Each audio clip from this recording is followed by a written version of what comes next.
good morning. Hello, everybody, and welcome in on a beautiful Friday on location at Stivers Chrysler Dodge Jeep Ram. It is Longshore and McKnight.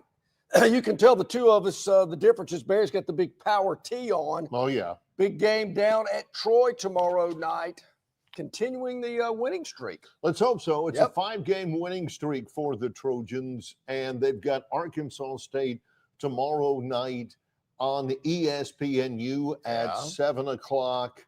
And then on Sunday, I am taking a flight and heading to Ohio for Troy basketball on Monday, and then Troy basketball a week from today at Furman, one of John's favorite, big Furman fan. Group of 5 schools. So it's a big week for Troy athletics. Did you notice as we sit here at Stivers Chrysler Dodge Jeep Ram in Prattville, did you ever watch, back in the old days, when you watched CBS 8 News or, local news from anywhere you are?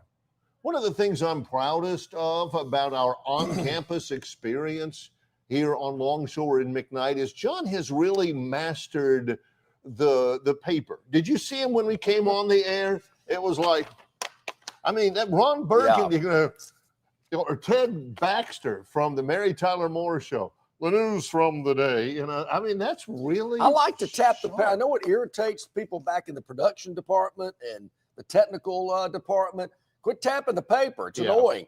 But it's just a habit that we do. Very nicely done. It's like this is the news right here.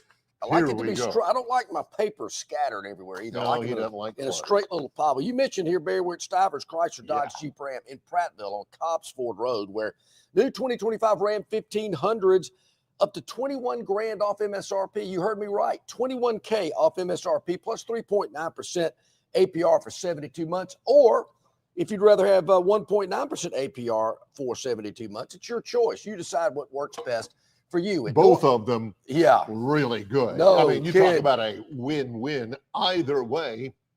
As Mary Chapin Carpenter once sang, you're a winner either way. Winner either way. Hot dog, I feel lucky today. Well, you are going to be a winner here, no doubt, Barry. Northwest Florida and Alabama's largest volume Ram dealer is right here in Prattville at Stivers CDJR. Also great deals on the Jeep Grand Cherokee, Jeep Wranglers, the Jeep Gladiators, saving thousands. Barry, a couple of Jeep Gladiators in the showroom today.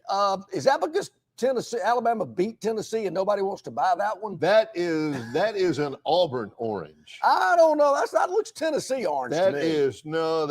That's almost Texas orange. See, Tennessee orange is like traffic cone orange. If they ever had a team bus breakdown, they could just, get a couple of, I don't know, whoever it is, gymnasts or something out there, and they could just sit there and get traffic over there just because it's orange, but it's an Auburn orange, meaning, and boy, those Jeeps are something now, meaning you can come over here this morning when we're here, say hello to us. We'd love to see you. Make your deal on that new Jeep Gladiator. It is orange. You can be styling tomorrow at the Kentucky game. Yeah, wow, no doubt. Barry, it's what I love about the Jeep lineup and also the Ram lineup. They have so many different, beautiful colors to choose from. You're thinking usually black or white, but man, they got every color in the rainbow for you, whether you want the orange or whether you want the green, which is right there next to it. It is awesome. So many great selections here at Stivers CDJR in Prattville, whether it's the Chrysler, the Dodge, the Ram, or the Jeep lineup. They can certainly get you in the vehicle that you want at the absolute lowest prices because, as they say, Barry, price sells cars and trucks here at Stivers CDJR. All right, let me throw some numbers at you and play, and you guess. It's like, guess what I'm talking about. Auburn. Yeah, well, okay. Oh, okay. You're heading in the right direction. All right, okay. 53% to 37%. 30 out of 57, 21 out of 57. 42% to 20%. Those are the field goal percentage, field goals and three-point field goals. My brother-in-law in Atlanta sends me the Auburn Memphis stat sheet. Yeah. And I got to tell you, Barry, I don't know who won this game, but looking at the stats, I would say Auburn, but a couple of weeks ago, I would have thought Kentucky had beaten Texas in a football game looking at the stat sheet. So what happened last night? I know Auburn was leading big, Okay. but All right. I did not see the final after all. I'm It thinking is an exhibition. I'm game. thinking they won. If my brother-in-law sent this to me, 100 there to you have it. 71. War Eagle. Yeah. Yeah. In an exhibition game. Are we really talking about exhibition basketball as much as we have been lately? I mean, whenever Auburn and Alabama, mostly Auburn, played at Boutwell Auditorium last week in an exhibition, goodness knows. Well, I mean, John's phone was dinging to beat the band after that one. It's exhibition basketball. It is. I haven't talked this much exhibition basketball at Auburn since the AUM beat them. Yeah. Yeah. Was that game in Montgomery or at Auburn? I think it was in Montgomery. It was not. It was in Auburn. Was it in Auburn? Okay. I couldn't remember, but I don't know. Let's get the exhibition season not going out to AUM. Let's get the exhibition season out of the way. I'm ready for some real stuff. Hey, good big win for Stephen Pearl and that Auburn team. After taking it on the chin in their first one, it's OKC, who didn't have half their starters in the lineup. But anyway, you got to get back on the beam. As technically, it wasn't OKC; it was OKST. Oh yeah. But yeah, that's right. You're true. Not the NBA. That would have been if they'd lost to the NBA World Champs. That'd have been there. That'd have been something a little bit different.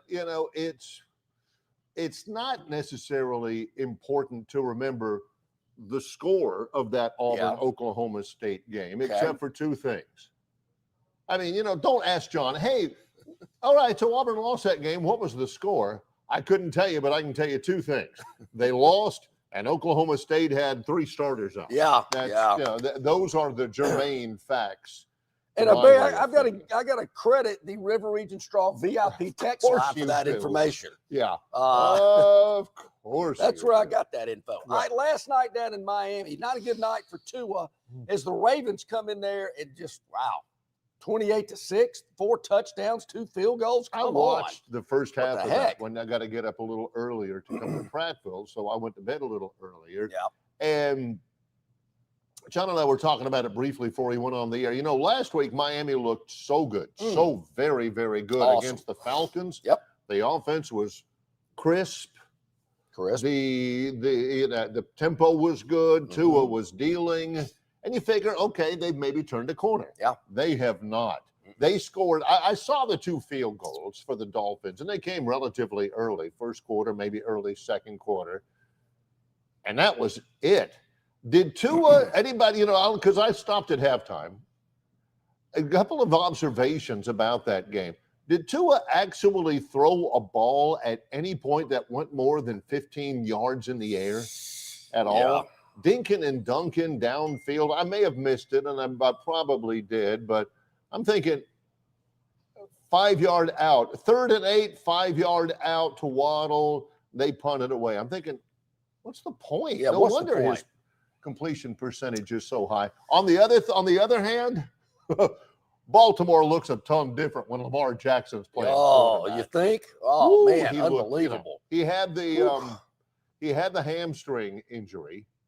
And, he'd missed 3 games, and they didn't look really good, but they look good. Derrick Henry didn't look great, but Lamar Jackson. I don't think he likes Thursday night games, Barry. That's what I'm hearing. Who knows? I don't really like him either, to tell you the truth, but I do like him better than, baseball, which we didn't have last night, but we will have tonight. Yes. The other observation I've got about that game, and it happens to all of us if we're fortunate. Al Michaels is getting old. Yeah. They showed him, and he was bare bones. I don't think he's very motivated to be on Amazon Prime. I mean, he's done World Series. He's done Olympics, and he's on Amazon Prime, which I like. He's done Alabama football as well. Herb Street. He's done Alabama football. Yeah. Okay, yes, he has. More glory to him. But he was just, Tungo Vailoa complete to Waddle, 5 yards, 2nd and 8, and then Herb Street. Well, I'll say this. And then they showed on camera, every once in a while on camera with that TNF thing behind him from the Amazon Prime backdrop and everything. And I mean, his headset wasn't straight. It was like one side up and over a little bit, and his microphone was off to the side. And All right, well, how about this? He just, I mean, his hair color is like Saban. It's not just let it go natural. Oh, Barry, dialed in. happy birthday, Nick Saban. Happy birthday, Nick Saban. Today. 74 today, I think. I guess everybody 74. gets old. Saban's looking older. When if is you he look really? I think he looks younger now than he did his last season at Alabama. The hair color's dialed in. He's got it cut right. He's got a little tanning. I think he hits a tanning bed or something. There was something I was watching on YouTube. Yep. Just looking, greatest games in Crimson Tide history. Gabby and Bell? They showed, no, it was just kind of somebody put it together like AI or something. Okay. And they showed the press conference when Saban got the job. Yes. And I mean, his hair was a little flowier, and he looked young, and so was mine back then when he got hired. Yeah, but I mean, it's what was it, 15 years or something for Auburn fans? It feels like a freaking century. It was probably 19 years ago. But you got, I mean, he looked young and you forget about it. I mean, he does not look old, but you can tell 15 years dealing with that. I mean, at the head of that program. Yeah. It's like being the president or something. The only person I've ever seen age more in a period of time with great responsibility is Biden. But he still looks great. But I mean, when he first got there, all the girls, their hearts were aflutter. Yeah. Oh, Nick, and we're rolling, baby. We're rolling. Who was that girl? That was Colette. I think she had just left Harry's over there off of 15th Street. So, happy birthday, Coach Saban. Glad to know we're coming in strong in Atlanta, as well as Lake Martin, Barry. We get some photos of people watching us up at Lake Martin today. Got us on the send us some. Got us on the big screen there. Look at that. Yeah, look at that. And up at the lake. So we appreciate that. They're listening to us. Bill is listening to us in Baltimore. True or not here, John? Okay. True. Bill from Baltimore. Let's hear it. Why are they not holding? Yeah, let's keep up there. There we go. Bill from Baltimore. For some reason, they're not staying up there. Bill from Baltimore. Anyway, he says John wishes Thursday games would just move to be the permanent second Monday night game. True or false? True. I like the 2 Monday night games, Bill. I really do. A lot of people don't. Cowherd can't stand them. I don't know why.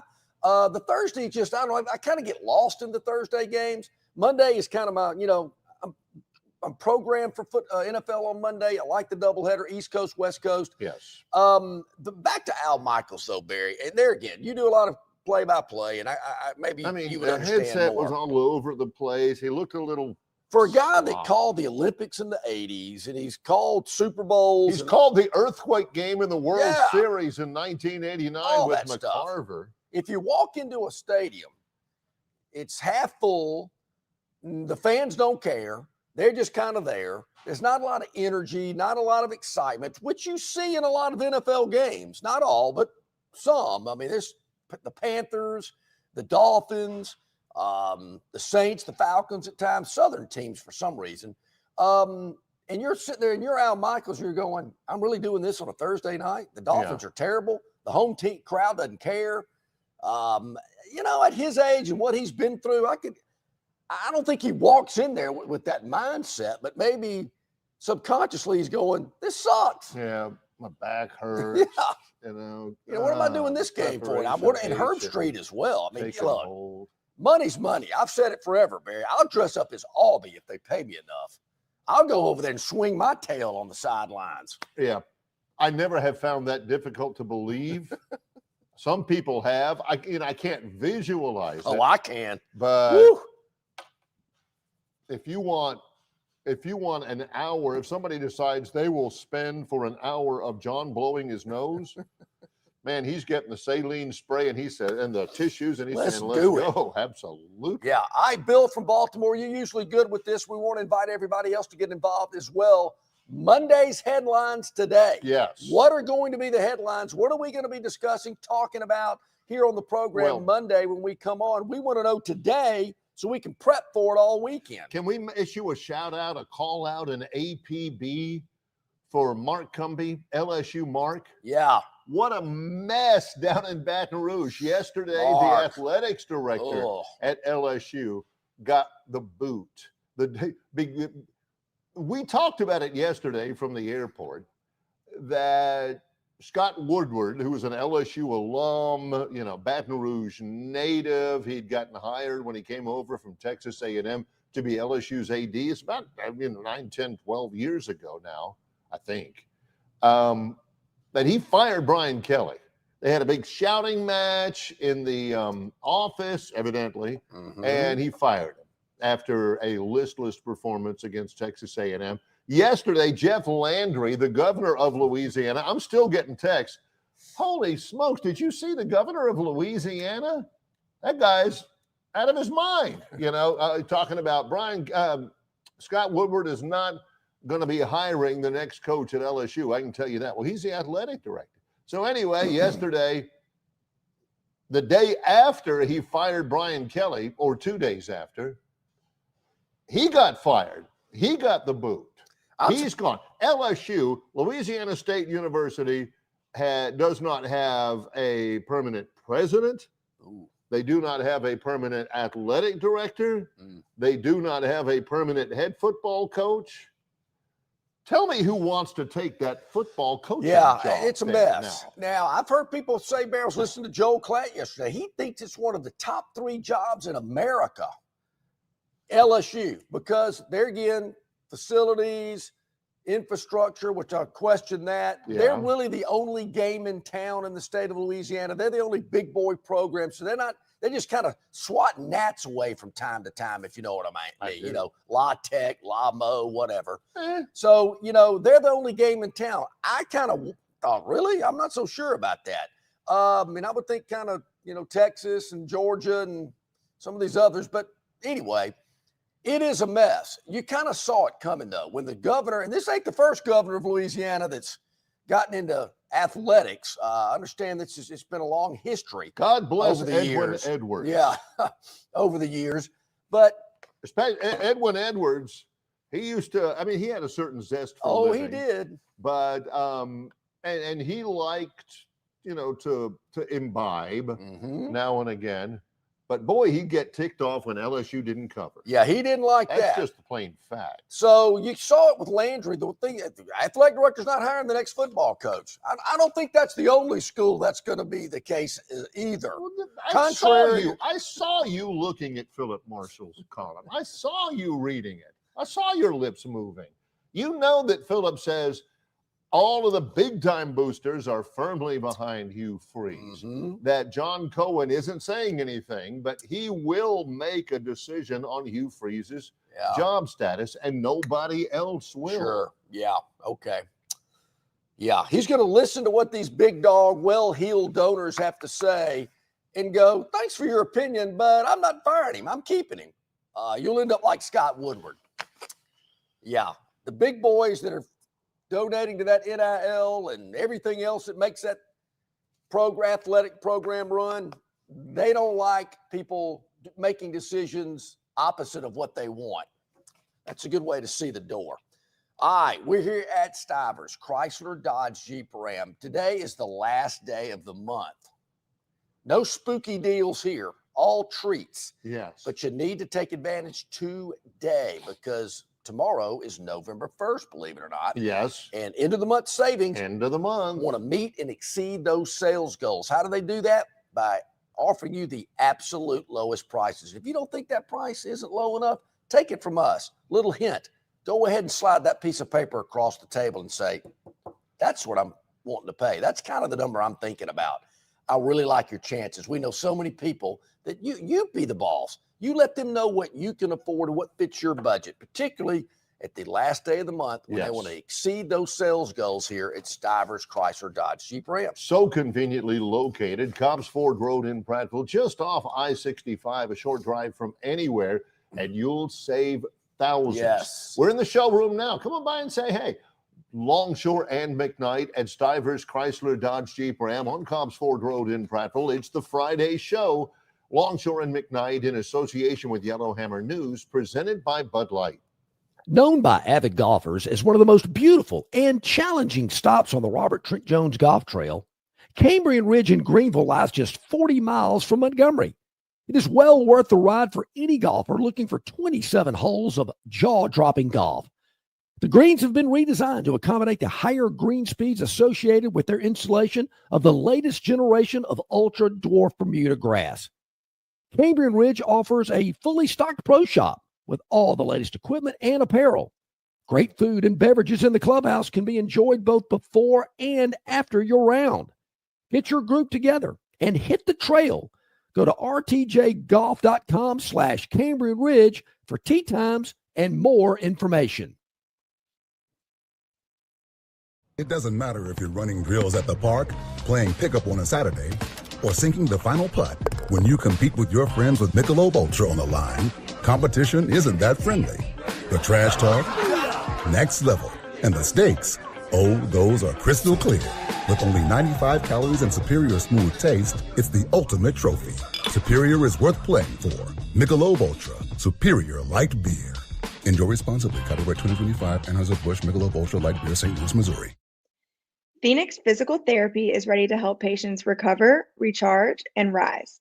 They develop a customized therapy plan for each patient to get them back to enjoying their favorite activities. Their experienced team is committed to providing exceptional care in a professional environment. Whether you're looking to prevent or treat an injury, recover from a recent illness, or recuperate from surgery, schedule an appointment with our clinic and take advantage of our physical therapy, athletic training, workers' comp, and employer solutions service. Experience elevated physical therapy today. Call Phoenix Physical Therapy at 239-9316. That's 239-9316.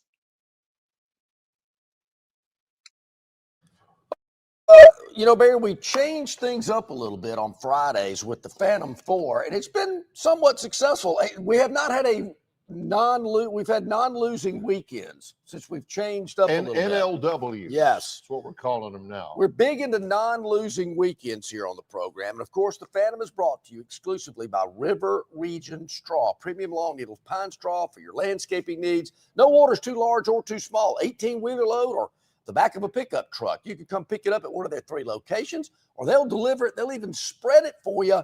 And Barry, with these cold temperatures, it's chilly out there this morning. It's going to be even colder through the weekend. You need some of that seasoned firewood to warm yourself up. Had a fire last night out on the veranda, checking out some of the football games. Very comfortable.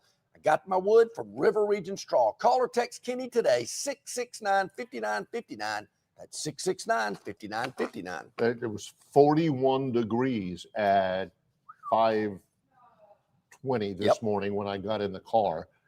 You need that premium firewood from River Region Straw. Call or text Kenny. Speaking of football, John was watching some, kind of keeping up with it last night. We got some football here, some winners, all of them courtesy of the Phantom, all of them fully guaranteed. They're all 5 stars. There's not a super double play or anything. They're all equal. But the one thing that needs to be made clear is we do not condone any kind of illegal gambling. We're in Alabama. Come on, we're right smack in the middle of Alabama. We're in the center of Alabama, and Alabama does not allow gambling. You think we're promoting it? No, of course not. Never have, never will. Barry, it's interesting. I saw former Alabama national championship quarterback Jake Coker doing a commercial for a casino in Mississippi and really emphasizing the ability to bet on sporting events. And he's walking around, he's showing everybody everything, and he goes into the sports book. I said, man, you go, Jake Coker. People forget about that guy. We don't, but glad to see that. That was interesting. I hadn't seen Jake Coker in a while. All right. This is for amusement purposes only. Now, yesterday, we start things off with the Daily Dog. It has not been a good week for the Daily Dog, Barry. I will tell you that. Well, we're not going to hide behind our deficiencies. I wouldn't call them deficiencies. I'd call them bad luck as much as anything. But luck's a part of it. It is a part of it. Yes, just ask Hugh Freeze. I mean, that fumble went tight-roping down the sidelines in 2010. It is true. It's like Macho Grande. I still don't think he's over. I'm not. Yeah, it's luck. And I just think this week it was a good run of bad luck. Good run of bad luck. I like that. We're going to change things around here, Barry. Last night we had the Dolphins. We told you about it. Never in the game. quit watching at halftime. Just knew that was a Yeah. loser. Do yourself a favor because Yeah. the Dolphins did not Don't score put yourself through the agony. after halftime. Yes. Tonight, Barry, it is World Series Game 6, I believe. It is. Yep, Game 6. True. The game is in Toronto. The Blue Jays lead this series 3-2. Also true. Also true. They could win the World Series tonight. Could happen. Be nice if, good for them if they do. It'd be nice if it happened. I mean, I'm a Dodgers fan, Yeah. but it'd be nice if we didn't have to play World Series baseball in November. That's against the laws of nature. Or in a foreign country to boot. Anyway, we're going to go tonight, Barry, with the Toronto Blue Jays at home. We're going to go with the run line tonight. The run line, meaning Toronto's plus 1.5. So if the Dodgers win the game 6-5 tonight and it goes to 7, okay. That's all right. No sweat. No We still problem. cover catching 1.5 on the run line tonight. We're taking the home underdog. Looking for kind of a close game, higher scoring game as well. I think Toronto's going to have to score some runs tonight, which has been the case just in their victories in this series. Yes. Got to kind of match the Dodgers offense if you can. We're going to take the 1.5 tonight on the run line with the Toronto Blue Jays in Game 6 of the World Series. Against Dodgers starter who's been money, Yeah. Dodgers starter Yoshinobu Yamamoto. Oh, This is national I'm pastime. going to let you pronounce that name. Yoshinobu Yamamoto in Toronto, Canada, to win the World Does he have an Series. American passport or a Japanese passport? Oh, he's Japanese. Yeah. He's big. They need a. They got 3 really good Japanese players. Of course.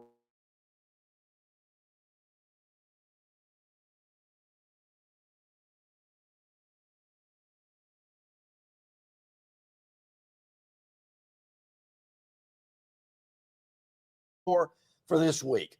We release these games in order of kickoff time. No game is higher rated over another. They're all the premium selections. These are the 4 in order of kickoff time. You ready? Ready. Barry, our first one is at 11 a.m. tomorrow. It is an early kick tomorrow, so you got to get ready.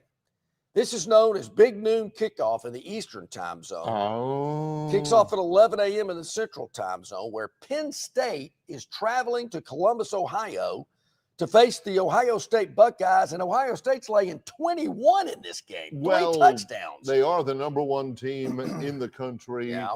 They are playing at a home. True. They are with a Heisman hopeful quarterback. Do we still call him former Alabama commit like we do Drake May of the Patriots? Julian Sayin. We're over that guy. This is Gus Johnson. This is Joel John's Klatt. buddy Joel Klatt. Yeah.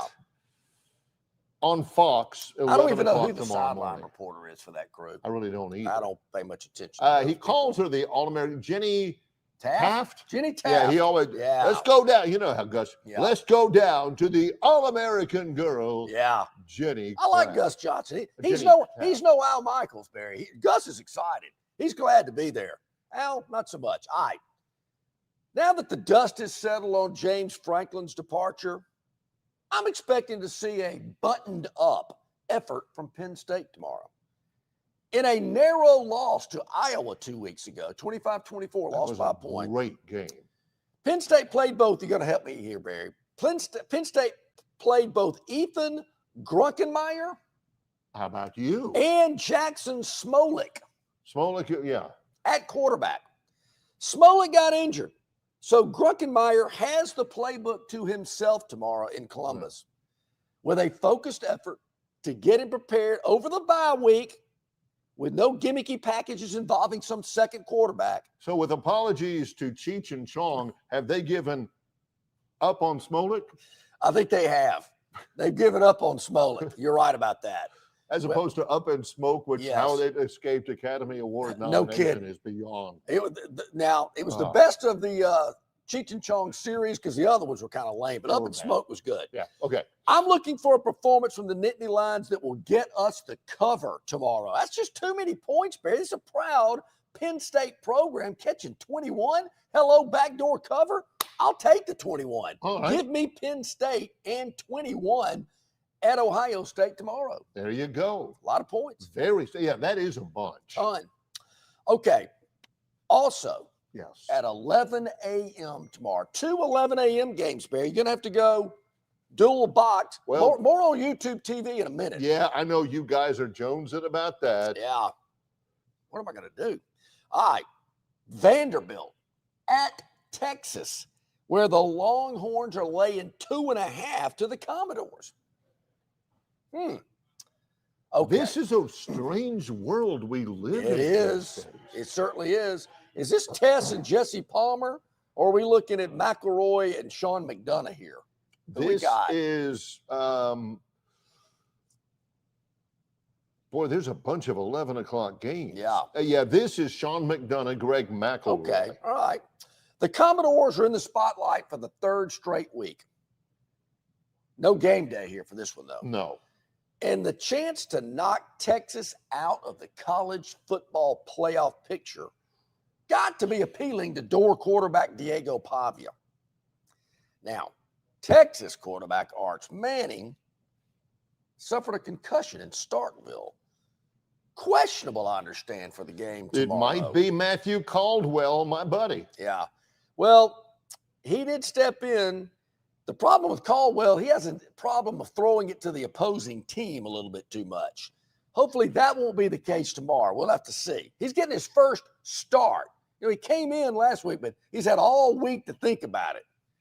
This will be another defensive struggle. And I believe Texas is going to take advantage of it.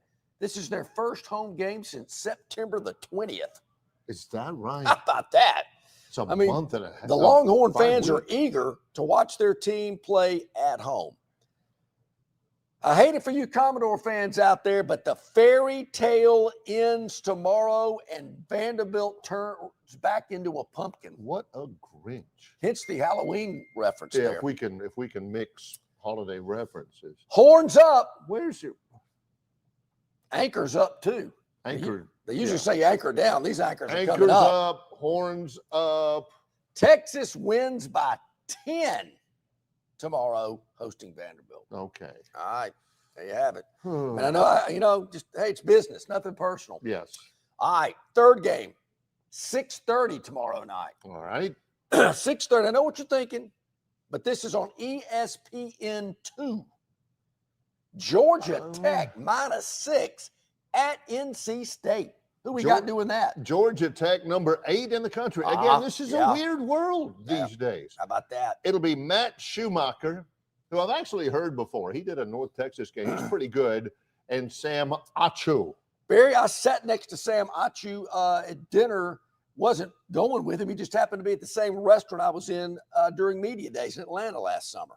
Oh, yeah. Great Nice guy. Does Very a good nice job. guy. Very good guy. So I said hello. Okay. You hit on a key point there, Barry. Should a top 10 team, ranked number 8 in the country, shouldn't they be a bigger favorite over a team that's 4-4? They are playing in Raleigh, but Raleigh, is that going to – certainly that fabled Wolfpack crowd at Carter Finley Stadium, the fact that it's played in Raleigh doesn't affect the line in that. You just think Tech would get a little bit more respect being the top 10 team. Yeah. NC State is 500, but 3 of those losses were on the road. All right. The Wolfpack Barrier are in a spot to catch the Yellow Jackets a little high on themselves with all of this college football playoff talk going on All that jazz. with the Ramblin' Wreck. Yeah. The last 3 meetings between these two teams have been decided by an average of 4.3 points per game. See, the Phantom looks at history. Yeah. Now let's That's face valuable. it. Tech quarterback Haynes King, he's going to get his numbers. But I see a live home dog hanging around to the final whistle. I'm grabbing that 6 in NC State, a live home dog. Haynes King may be the toughest player in college Could football. be. I love that guy. Yeah. He's not getting enough love just simply because he's named after a brand of underwear. I think he could be a difference in the game. Yeah. So are you saying that Georgia Tech might win it? Yeah. But they ain't But it'll be covered 6 on the close. road. Okay. It's going to be close. He's also could be named after a hamburger franchise, too. Yes. Yeah, how about I guess that? so. I think you Yeah. worked at Burger King as a teenager, didn't you? Yes, I did I in thought so. high school. Yeah. All right, our last game, Barry. Also at 6:30 tomorrow night on the SEC Network. Does this mean Auburn's game won't be rated again this week too? Tom Hart, Jordan Rogers, Cole Kubelik Yep. for Kentucky at Auburn. I don't even know what the line is. 11. Auburn is 11? laying 11 points in this game. Okay. Kentucky's lost 4 straight. That is a fact. Yeah, but look who they've lost. Boom. Have you been Oh. reading my notes? Yeah. The last 3, Georgia, Texas, and Tennessee. Did you see the stat sheet for the Texas game? I had not seen it until Tom Luganbill pointed it out to me. Kentucky beat Texas up and down the field Sure. all day. Yeah. How did they lose that game? How did they lose? Well, you know what? It doesn't matter because they covered, Oh, yeah. as they did in their only other SEC road game. They've only been on the road twice. This will be their 3rd road game in the Ole conference. Of South Carolina. Oh, that's right. The Wildcats offense is showing signs of improvement under new quarterback Cutter Boley. Yes. He was 26 of 35 for 330 passing yards with 5 touchdowns last week. Did not realize that. Cutter Boley. The Cats generated 25 first downs and Wow. held the ball for more than 36 minutes. I'm telling you, Phantom, you probably know this, but if they do that Saturday night, Yeah. Now, Auburn is looking to start quarterback Ashton Daniels. My sources inside the program tell me that'll happen. okay. Gets his first start. He'll guide an offense that ranks 13th in the SEC. They're lower than that when you break it down from category to category, like Quarterback rating. passing yards, rushing yards, things of that nature. Let's face it here. I see Auburn winning this game, but Barry, 11's way too many for Auburn to be laying against an offense like this. No kidding. And I know Auburn's got a pretty good defense, but man, these numbers don't lie. 11. We're taking the 11 and the Kentucky Wildcats tomorrow night in Auburn. All right, quick recap here. What do we got? All right, here we go. We like Penn State plus 21 at Ohio State at 11 o'clock. Yep. We like Texas to kind of knock Vanderbilt off their perch, lay the 2.5, take Texas hosting Vanderbilt at 11 o'clock. Yep. At 6:30, Georgia Tech laying 6 at NC State. We're grabbing the live home dog in NC State plus the 6. All right. And Auburn laying 11 to Kentucky. Too many. Auburn wins, we think, but Kentucky covers. Grab the 11. All of this brought to you by River Region Straw. Call or text Kenny at 669-5959. We're here in Prattville. So is one of the locations of River Region right. Straw over by the viaduct. Correct. One in Auburn. They've also got one in East Montgomery at Chantilly. Give Kenny a call, 669-5959 for River Region Straw.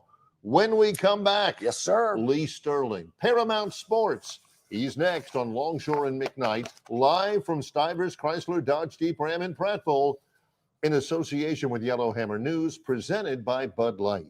The drive into fall event is bigger and better at Stivers. Over 150 new Rams in stock, up to 21 grand off or 0% for 6 years, and heavy-duty Rams, 13 grand off.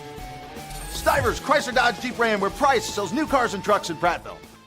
The drive into fall event is bigger and better at Stivers. Gladiators, 11 grand off. Wranglers, 12 grand off. Even 3-row Grand Cherokees, 13 grand off or 0% for 5 years. Stivers Chrysler Dodge Jeep Ram, where Price sells new cars and trucks in Prattville. When I was first diagnosed with type 2 diabetes, my thought was to lower my A1C in any way possible. I took metformin, Jardiance, and Ozempic injections with no results. But then I discovered a revolutionary new product, which when coupled with exercise and reduced food intake, has allowed me to lower my A1C from over 8 to under 6. It is Plano water. Just drink 4 16-ounce bottles of Plano water a day and see immediate results. Plano water is refreshing and comes in 3 flavors, tap, spring, and sparkling. Remember, it's not just water, it's Plano water. This product is not intended to diagnose, treat, cure, or prevent diabetes. If you experience any adverse symptoms, stop use immediately. For a prolonged erection lasting more than 4 hours, seek emergency medical attention. Prattville Carpet is the most trusted name in flooring in the River region.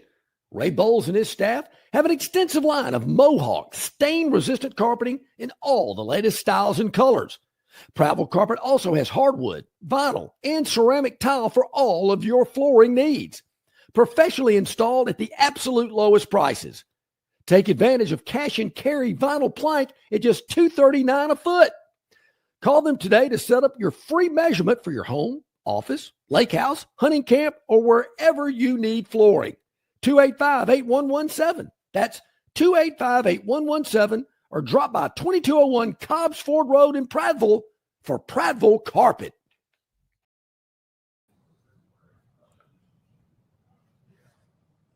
Okay, back here live at Stivers Chrysler Dodge Jeep Ram in Prattville, where Price sells cars. Barry, Lee Sterling, of course, joining us here from Paramount Sport. He's brought to you exclusively by our friends at Jim Massey Cleaners and Laundry. And since 1941, Jim Massey Cleaners has been specializing in dry cleaning and laundry servicing. An Alabama-based, family-owned and operated business, Jim Massey Cleaners and Laundry, here in Alabama. And make sure you check out everything they have to offer, from their pickup and delivery service at no extra charge, their wash, dry, and fold service, rug cleaning, drapery cleaning. They do it all. A full-service cleaner and laundry, Jim Massey, with locations throughout the River region. I love the tagline. You can take your man to the cleaners. Yes, you can. With Jim Massey Cleaners. Lee Sterling is with us, Paramount Sports. Lee, we're on the cusp of November. Yes. It's here. It's here. As soon as I finish giving out candy, it'll be here. You guys are looking sharp today. Oh, So, Hey, well, you know, sometimes we it's got a it. little dressy. So John's got the sweater on. uh-huh. You've got the Troy Adidas jacket looking sharp, and I got my quarter zip. I mean, Love we it. walk in. I mean, we got the market cornered, huh? Yeah. You know, somebody once told me, Lee, you got to look good walking up to the first tee. You know, Yep. now whether your golf game matches it, that doesn't matter, but you got to look good when you step out there. There you go. We've been talking about this, Lee, and Lee has been really hot as always at Paramount Sports, ParamountSports.com. We've been talking about this all week, trying to get a read on what's going to be happening tomorrow night at Jordan-Hare Stadium. Auburn and Kentucky. The latest line we see is 11 in favor of Auburn. What's your read on that game? Losing, it's like a wrestling match. Losing coach goes home. That's it. Fired. So that's a waste. I think it's an 85-90% chance that you're going to see Kentucky fire their coach, and I put it about 65-70% for you Freeze. Difference here might be Auburn playing musical quarterbacks. So the kid they're going to play, Ashton Daniels, he was held in such low regard. Stanford told him, bye-bye, leave, take off. So sometimes, quarterback steps in and they look good for a couple series, and then they got a game plan for the week, and the team looks back, gets some film on him. Not so great. Cam Coleman, also out with a sprained ankle. Not as bad as one great receiver one time. We all remember. Hey, that guy can tough it through. He can play through pain, Lee. He's the only receiver that he made the difference in 7 points if he didn't play, whether or not in the point spread. Believe it. Those days. I'm going to take Kentucky here. Barn burner. Auburn wins 13-10, but Kentucky covers 13-10. 13-10, a defensive battle. I hear you, Lee. I think that 11's a little high. Yeah, I think so. Yeah, I'm with you there. I think so. Interesting. But you only think 23 points. Well, how many times has Auburn scored in the 30 this year? Okay, I see you working. There you go. Okay, I got it. It's coming together now, Lee. I New figured quarterback. it out. Yeah. Tennessee and Oklahoma. Tennessee a favorite by a field goal there, Lee. What do you think? I like Oklahoma better as an underdog. They actually were an underdog against Texas, but they were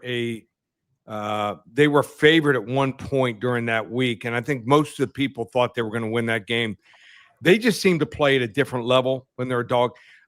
It was pointed out to me that they spoke to John Mateer and told him, "Listen, You need to take what the defense gives you. You need to stop trying to do too much. I think that was his problem. Tennessee, good offense, not so high on their defense here. And Tennessee, 2-5 against the spread the last 7 games as a home favorite. Calling for the small upset here. OU, 38-34 over Tennessee. I like it. Interesting. You I know, like it. obviously some playoff implications here in this game. Alabama's got Oklahoma in a couple of weeks, already taking care of Tennessee. Interesting. Yeah, I think that's going to be fun to watch if I can watch it on my YouTube TV. Yeah, more on that. More on that later. Yeah. All right, who's next up on the list? I can't get to my phone quick enough. What we We've there, got Barry? Ole Miss and South Carolina. The Lane Kiffin train rolls in as a 12.5-point favorite over the Gamecocks. Well, if he goes for it early and often on 4th and 1 and his 20-yard line up 12, they won't cover. He got away with that one, but that was a bad move. But I think that South Carolina's defense is about to cave. They've been on the field for a lot of plays, a lot of minutes. And also their offensive line played about as well as they could play last week, or maybe over their heads. They're probably come down to earth. Lenore Sellers just trying too much, too hard to do it on his own. This might be the game where he throws a couple interceptions, maybe fumbles the ball, trying to get a first down, trying to do too much for his team here. I like Ole Miss. I think they pull away here 42-22. Man, their path for the regular season lead to get into the college football playoff, very manageable, I would say. Very. Ole Miss is going to have to trip all over their own 2 feet. And you notice Lane just sitting back, not saying anything, like Matt Rule, not saying a word. I mean, Matt Rule has not beaten an AP top 25 team since he was at Baylor and Nebraska, 0-18, and just got a huge pay increase. Can you imagine? Wow. Oh, man, no kidding. Sometimes these things need to be merit-based. Sure. Right. It'll trickle down to sports commentators. Well, I've been to this one about 15 times. With the eye black on and everything. Georgia, Florida, world's largest outdoor cocktail party. Jacksonville, Florida. The Gators in limbo with their coach. Georgia, a 7-point favorite. A lot of factors here, Lee. And they've been a 7-point favorite way more than that each of the last 4 times. In fact, 2 touchdowns or more all 4 games. And they won by 14, 23, 22, and 27. Sometimes you get a bump when a coach is fired, but usually it's when they don't like the coach. They liked Billy Napier. They like Napier. Brian Kelly, look out. They might get a bump next week. Ooh, look out. They like that coach at LSU, the interim coach.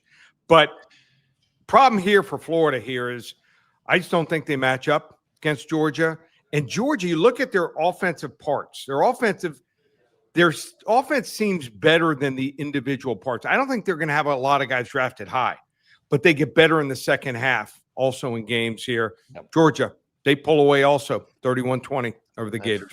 Very solid. 31-20. Yep, Georgia's got to start winning some style points as well. All right, what about Vanderbilt? Early game, 11 o'clock, heading to Texas. The Longhorns hadn't played at home since September, believe it or not. It's hard to believe. What about that? Texas laying about field goal here. Well, look at the spread records. Kind of tells you what a team has done. Texas, since opening 4-0 against the spread last year, 6-14 against the spread. Vanderbilt, 15-6 against the spread. Getting by Kentucky and Mississippi State in overtime means you got some holes. Offensive line gave up 12 tackles for loss against Mississippi State.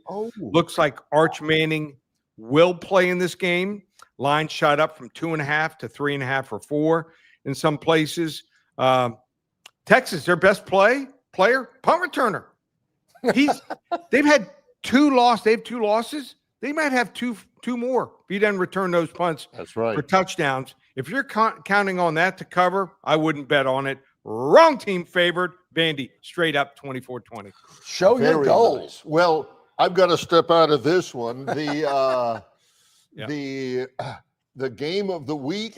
John, you want to introduce that one? Yeah. Arkansas State at Troy tomorrow night in the Vet. Could be a little chilly, but it's going to be a great atmosphere. First 5 callers that call 800-400-9741. Give them the game for free. 800-400-9741. It's not November, Dovember. How about this, guys? We have not one, not two, 3 40 to 50 unit max wagers. First time ever in 17 years. Text you the games right now. Guys, people want to get on them. What are you waiting for? They use coupon code SAVE200, $297. Your show only, $297 instead of $497. To have him so I know if you get that price, it's coming from the Longshore McKnight show. Yep. You want to hop on board, coupon code SAVE200 in the checkout box. One place, ParamountSports.com. Awesome, Lee. Appreciate you. See you next week. Thanks, what guys. are you waiting for? Take advantage of that incredible deal and use that coupon code to take advantage of it. Appreciate it, Lee. That's awesome. Thanks, you, Lee. Guys. Appreciate that. Good stuff. You too, buddy. Great deal. Take advantage of that. Just like the deals here at Stivers Chrysler Dodge Jeep Ram. That's where we're set up shop here today. It is the last day of the month. So Advantage Car Buyer, what are you waiting on? Come on out. Get that vehicle you've been dreaming about. Let's make it a reality. Ram, Chrysler, Dodge, you name it. The Jeep lineup as well. Some beautiful Jeep vehicles here in the showroom. John has got his eye on that Auburn orange Jeep in the showroom. That's kind of like a creamsicle orange, which I liked as a kid. The creamsicle, or is it dreamsicle? The creamsicle. Yeah, man, I love those as a kid. That's kind of that color. I like it a lot, but it's the end of the month, folks. So let me tell you a little secret. Advantage Car Buyer. You come in here, kind of slide that slip of paper across the desk. Go, that's kind of what I'm thinking about there. You know, I like your chances. Play it now. You got a little cocktail napkin. Yeah. You're looking at the friendly sales associate here at Stivers Chrysler Dodge Jeep Ram, looking across the desk, and you're. That's right. And then just see what their reaction is. I'm with you. The odds. Speaking of that, favor you in that one. Well, and you're saying to yourself, well, why is that? They want to exceed those sales goals every month. Detroit loves it. Man, what's going on down there in Prattville? These guys are moving some vehicles. Why? Because price sells cars. Stivers Chrysler Dodge Jeep Ram. We're in the showroom. Longshore and McKnight in association with Yellowhammer News, presented by Bud Light. Marguerite's Exquisite Jewelry and Longshore and McKnight are giving you the opportunity to win a 1-carat lab-grown diamond valued at $500. Pick the exact score for either the Auburn or Alabama games each week. Limit 1 entry per person, per household, per game. You can enter anytime beginning Monday morning the week of the games, and all entries must be received before kickoff of each game. Enter by emailing your picks to longshoreandmcknight@gmail.com. That's longshoreandmcknight@gmail.com. And in the subject line, type in diamonds.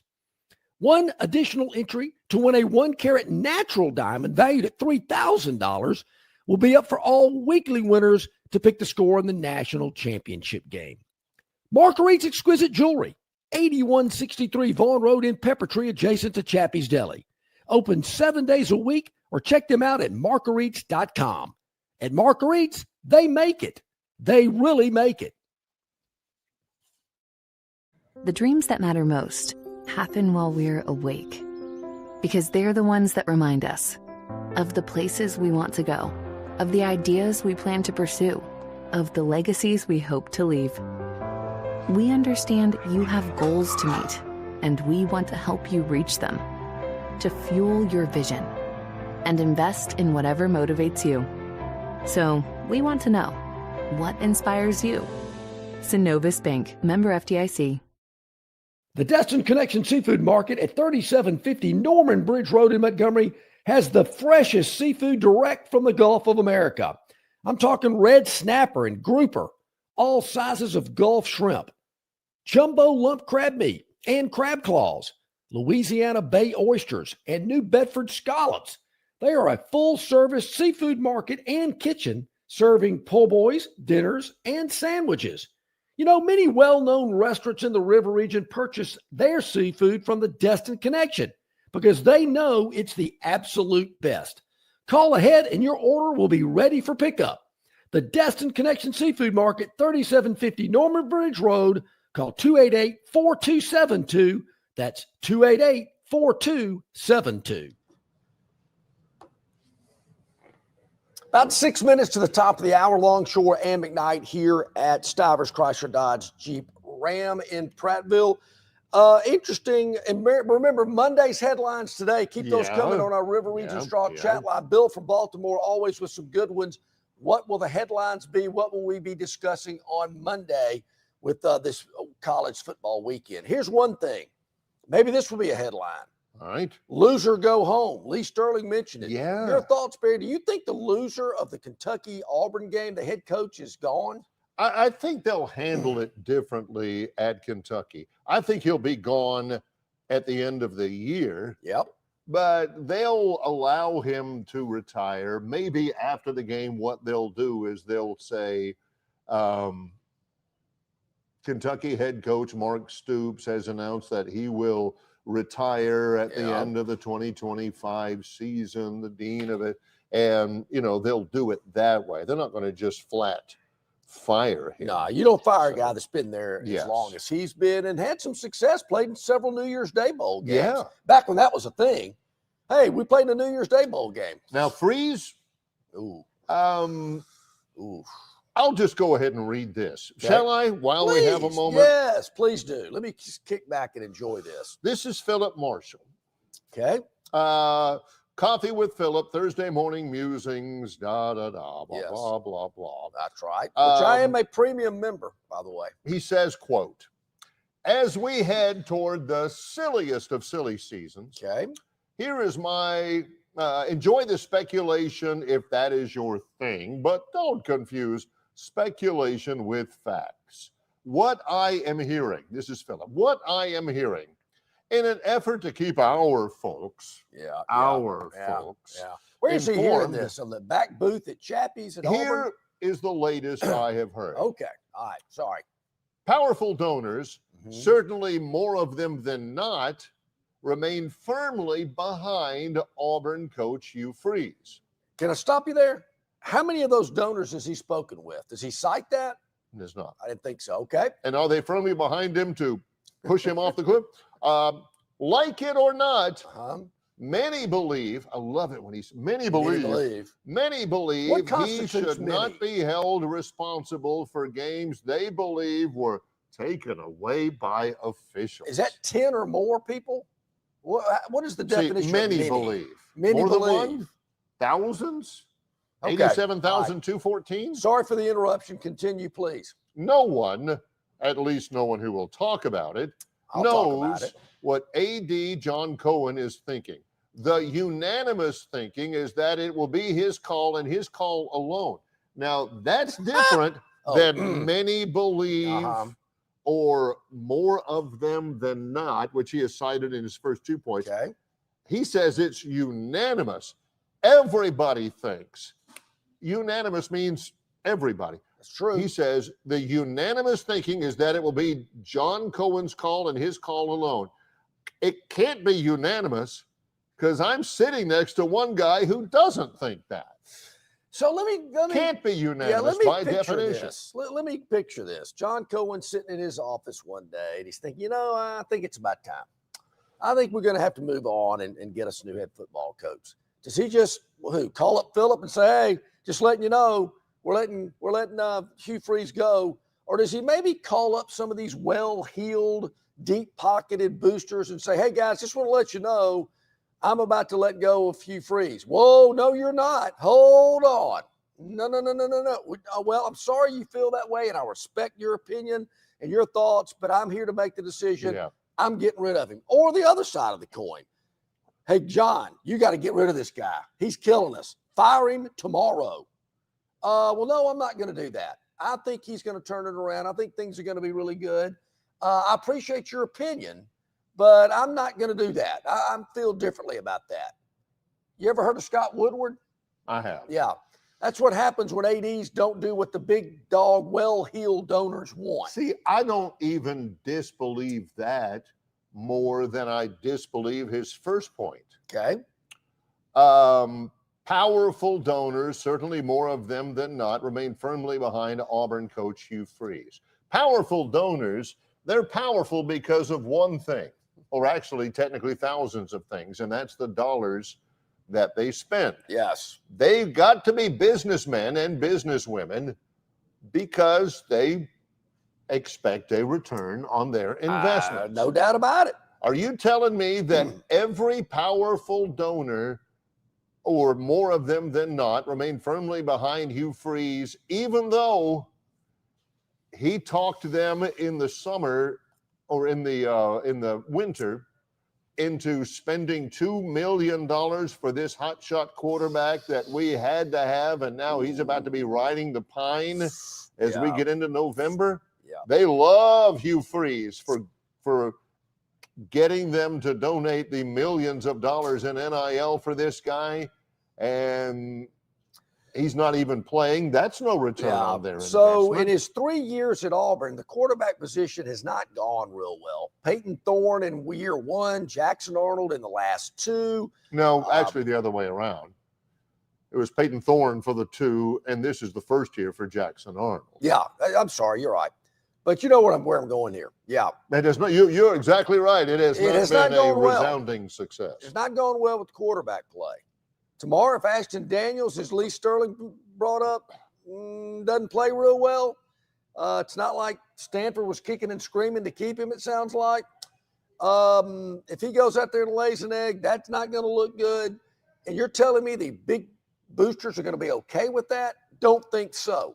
But that leads me to I don't want to jump ahead if you're not through with Phillip before I get to my next point. Anything else there with Phillip? In other matters, I'll be extremely surprised if Ashton Daniels does not start at quarterback against Kentucky, and if Auburn builds a large enough lead to play backups, which is certainly not a given. Yeah. I expect to see freshman quarterback Deuce Knight. So the 13th rated offense in the SEC is going to be playing a second string quarterback tomorrow, or actually third. I guess Jackson Arnold's still second team, I guess. If they get a big enough lead. Big enough lead. 13th ranked offense in the league. Okay, we'll see. That could happen. All right.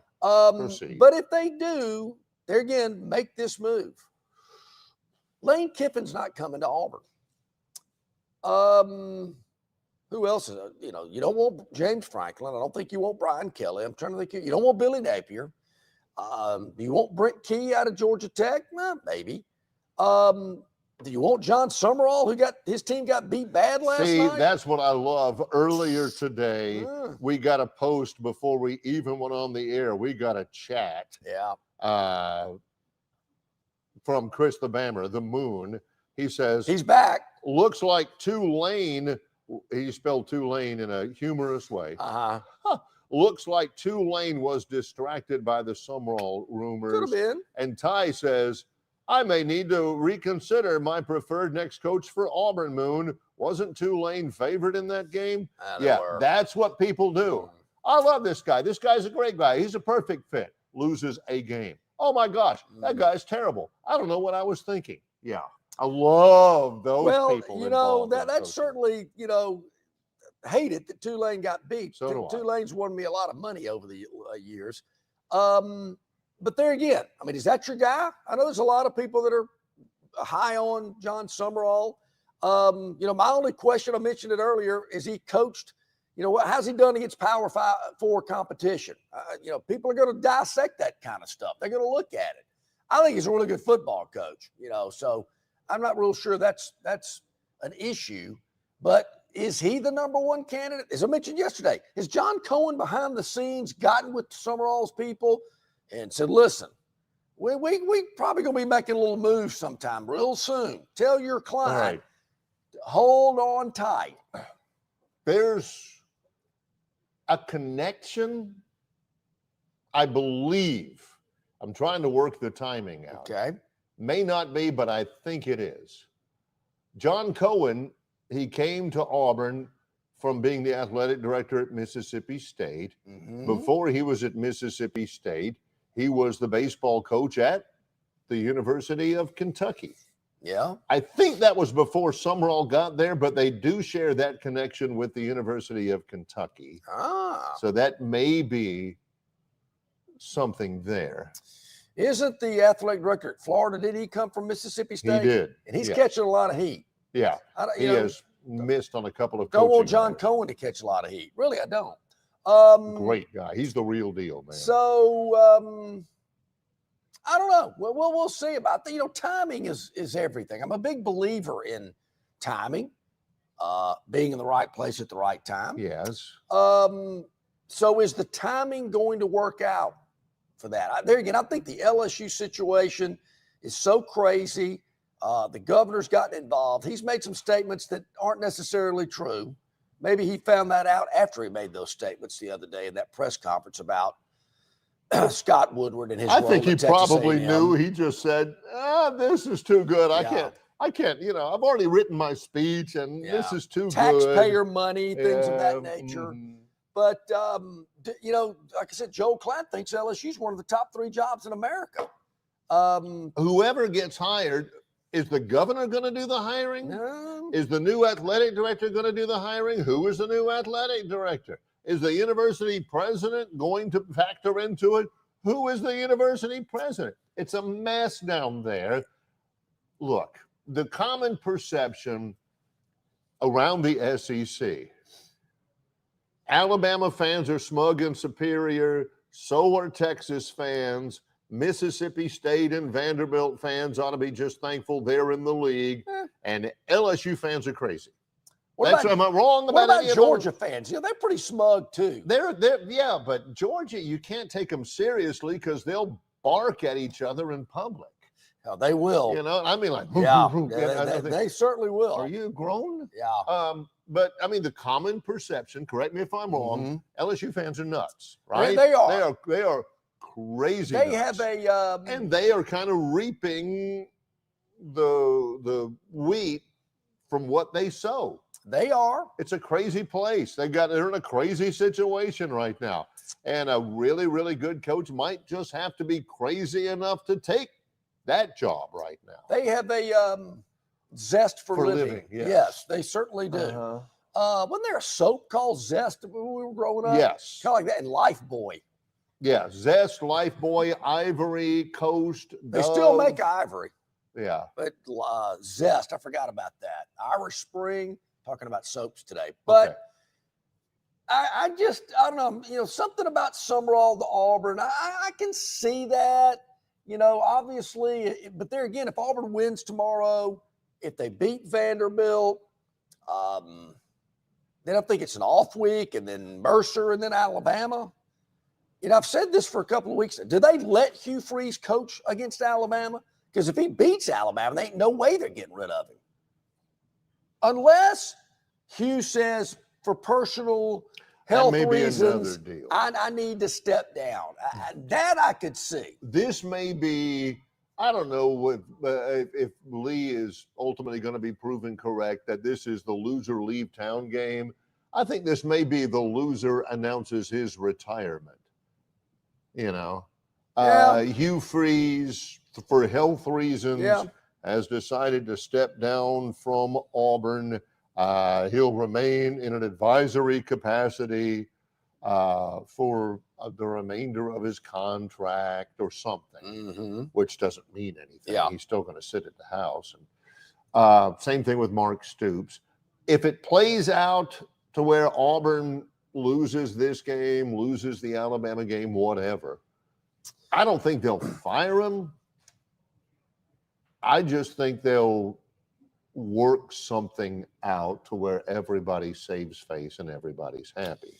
I think so, and I think they've got some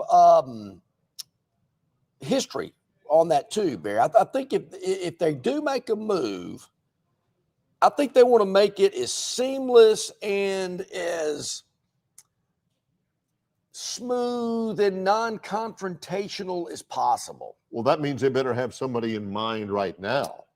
They better have somebody's agent on the line saying, hey, get this guy ready. We want to talk to him. And if we want to talk to him, we're going to offer him the job. And if we offer the job, we want an absolute assurance from you that he's going to accept it. We will not offer it if he does not accept it. You know that line. Yeah, sure. If we offered you our head football coaching position, would you accept it?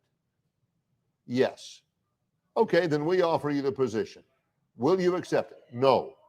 Well, then we will not offer it to you. That way you don't get turned down. Yeah, that's right. So I think that's going to be an interesting play. I think Summerall would be a good fit for Auburn. Kind of like when Auburn hired Hugh Freeze. I mean, the stance all along was, I think he's a good fit. He knows what Auburn wants. He knows what Auburn's about. He's coached in the SEC. He knows how to recruit. He's recruited in the state of Alabama a ton. Can't think of another coach that's on the list, so-called list, that would be better than Hugh Freeze. Now, I'll be the first to admit, the record certainly hadn't played out like I thought it would. Some of the decisions on the field, I've scratched my head as well as I think most other people have too. He has recruited well, Barry. He has built this Auburn roster. To me, the talent on the field at Auburn today, head and shoulders from what it was 3 years ago. But that's the other aspect of it. I know the spirit in which you say that, but if they get rid of Hugh Freeze, a lot of that talent's gone. Okay. And you got to start all over. So here's my next question. So is Auburn possibly making a move similar to Bruce Pearl? Where, when Bruce Pearl made his announcement, the roster, the players were kind of in a position. We can't go anywhere now. I mean, we're about to start practice here in a week. Yeah.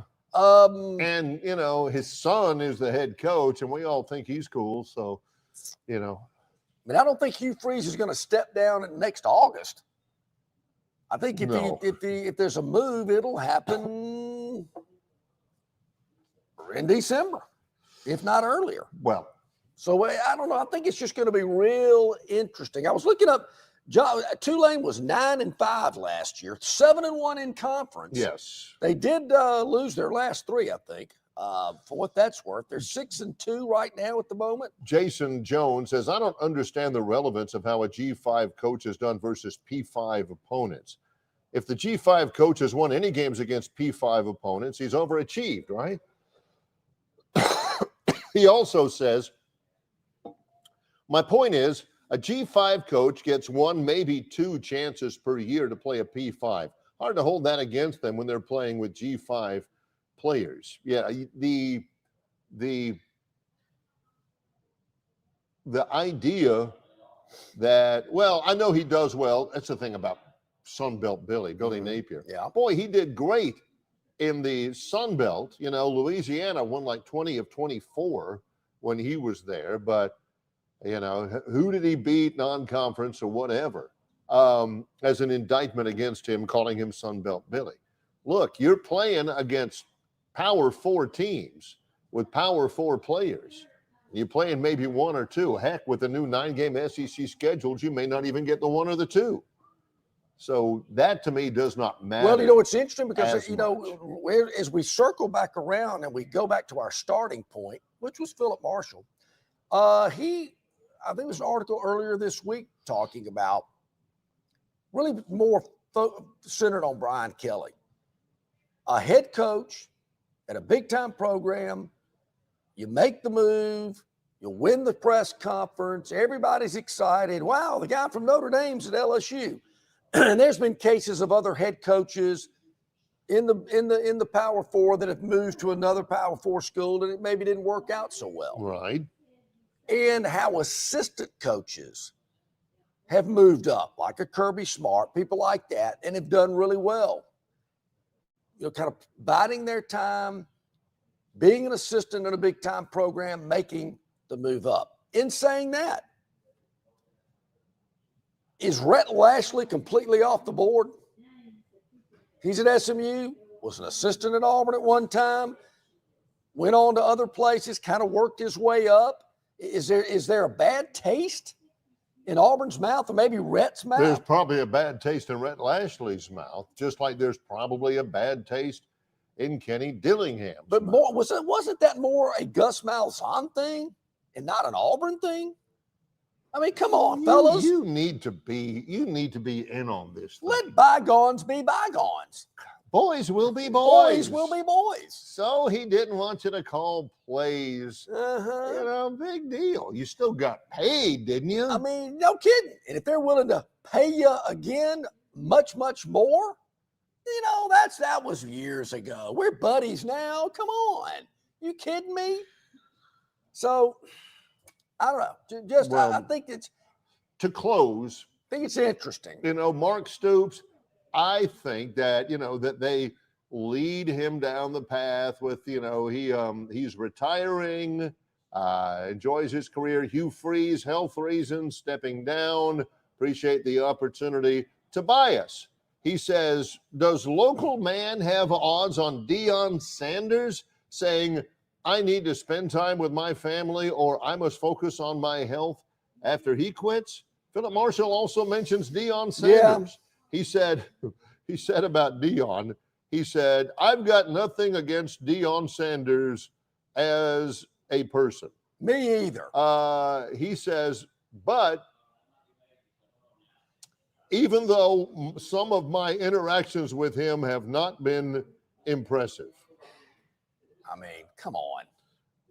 He's still mad because Florida State interfered with Freddie Wagan in the end zone in the '88 Sugar Bowl, and nobody called. I will say that I do think Deion's done. I do too. End of the year, I mean, they were embarrassed at Utah. They were down 43-0 at halftime, and Utah called off the dog. So I do think Deion gracefully moves on. He's experimented in the college game. Everybody got all giddy and excited because he had 3 really good players, his 2 sons and Travis Hunter. Now that he doesn't, things aren't so good. Remember when Deion was mentioned as a candidate to take over for Brian Harsin? How do you think that would have worked? And Lane Kiffin too. And people seem, if I recall, wanted Deion more than they did Lane. Isn't it amazing how the love affair for Lane Kiffin over the last 3 years, people thought he was a punk, brash, didn't know what he was doing. He did change his life around, and, good job, Lane. But now people love him.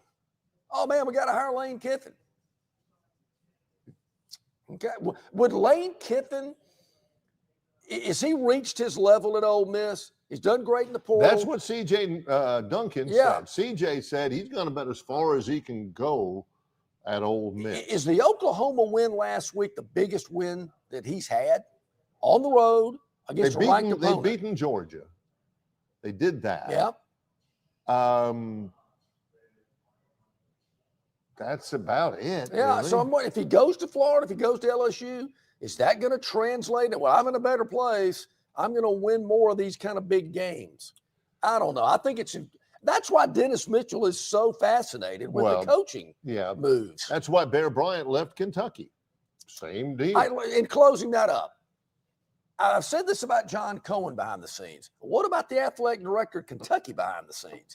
If Stoops really likes Summerall, which I heard there was a good relationship. Oh, there's no question. Summerall, John and I have talked about Mark Stoops at length. He's a huge. So does Stoops go to the AD at Kentucky and say, I want Summerall to be the next guy? Well, BBN is saying that. Big Blue Nation is hammering Mitch Barnhart, the Kentucky athletic director. We got to bring Summerall so back. So behind the scenes, you think Barnhart's gotten to his agents and whoa.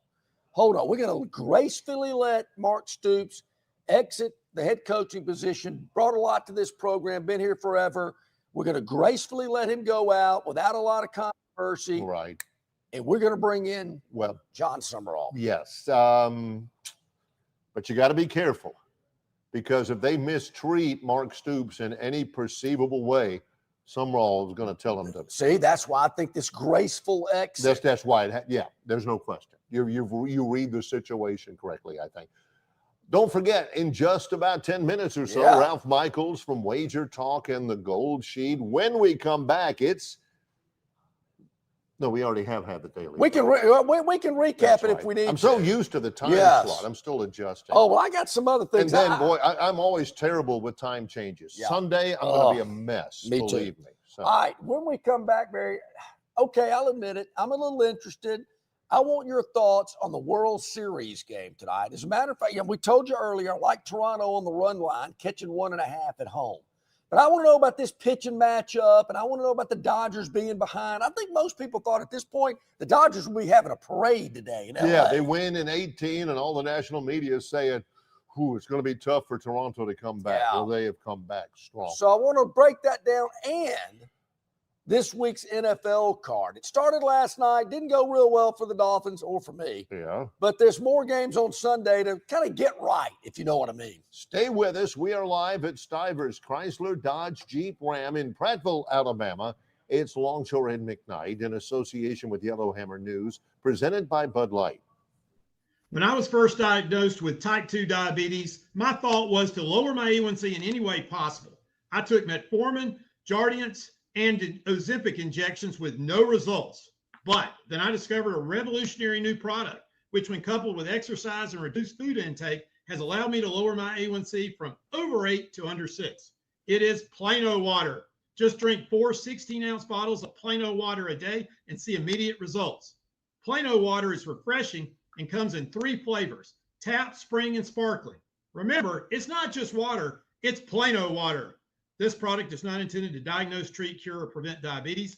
If you experience any adverse symptoms, stop use immediately. For a prolonged erection lasting more than 4 hours, seek emergency medical attention. On the basketball court, the soccer pitch, or even the golf course, your crew brings their best not just for the win, but for that post-game celebration. When victory tastes like Michelob Ultra, it's worth every drop of sweat. And if you don't win, you'll still get the beer. It's just on you.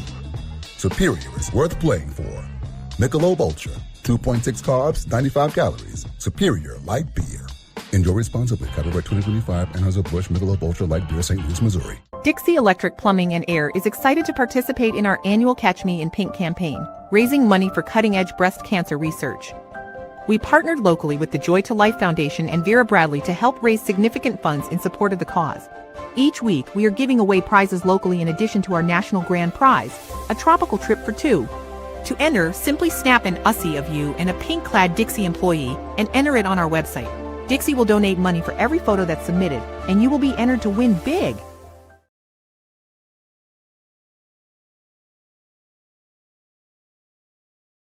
Ta-da! Yep, sorry about that. I had to move our lighting a little bit. Yes, it's a little or shading to be shade. So you can see over the R and the E and the H and the T. We have a little light coming through here. All right. Give me the lowdown on Game 6 of the World Series. And Barry, I'm going to watch it tonight. And I know what you're thinking. Well, you should. It's America's pastime. It's Game 6 of the World Series.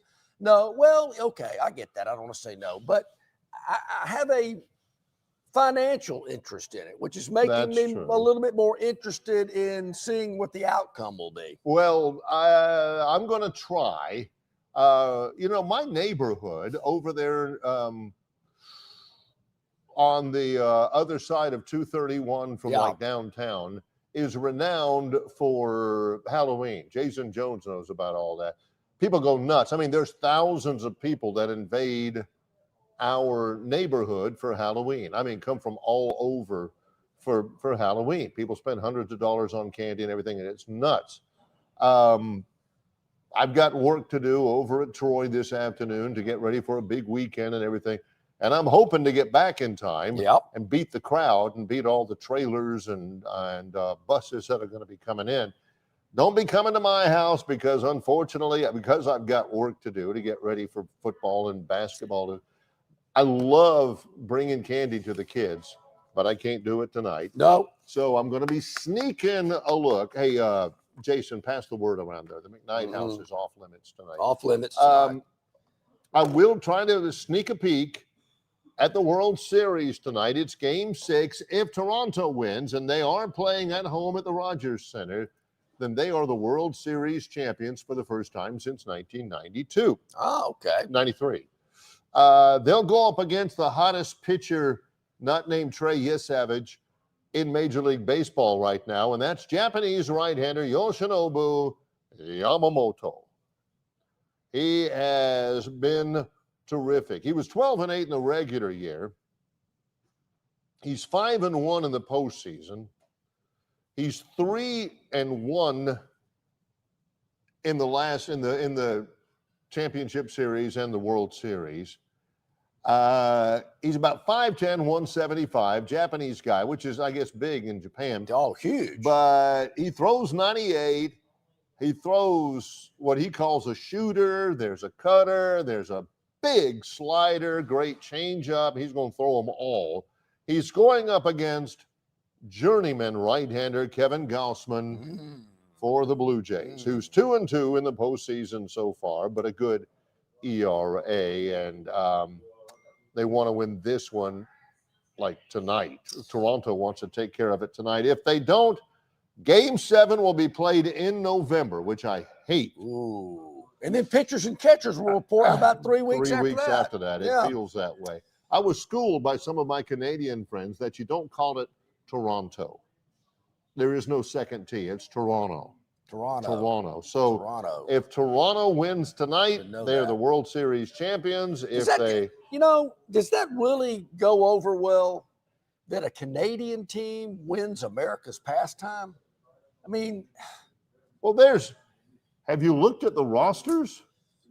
Yoshinobu, Yamamoto, Vladimir Guerrero, Oscar Hernandez, Kike Hernandez. Well, I think about 30 years ago, Barry, I made a similar comment about rosters filled with Central Americans, and people thought it was a little insensitive. I did. Yes. But true, but I shouldn't have brought it up. But I thought, well, I mean, it's there. I mean, facts are facts. Now, they're even more not American. But I get your point. Look at the rosters. It's not where the team is located. Game. A world game. That's why baseball is so much more popular than American football around the world. Okay. World game. So Toronto wins. They got a parade. If not, we got Game 7 on Sunday.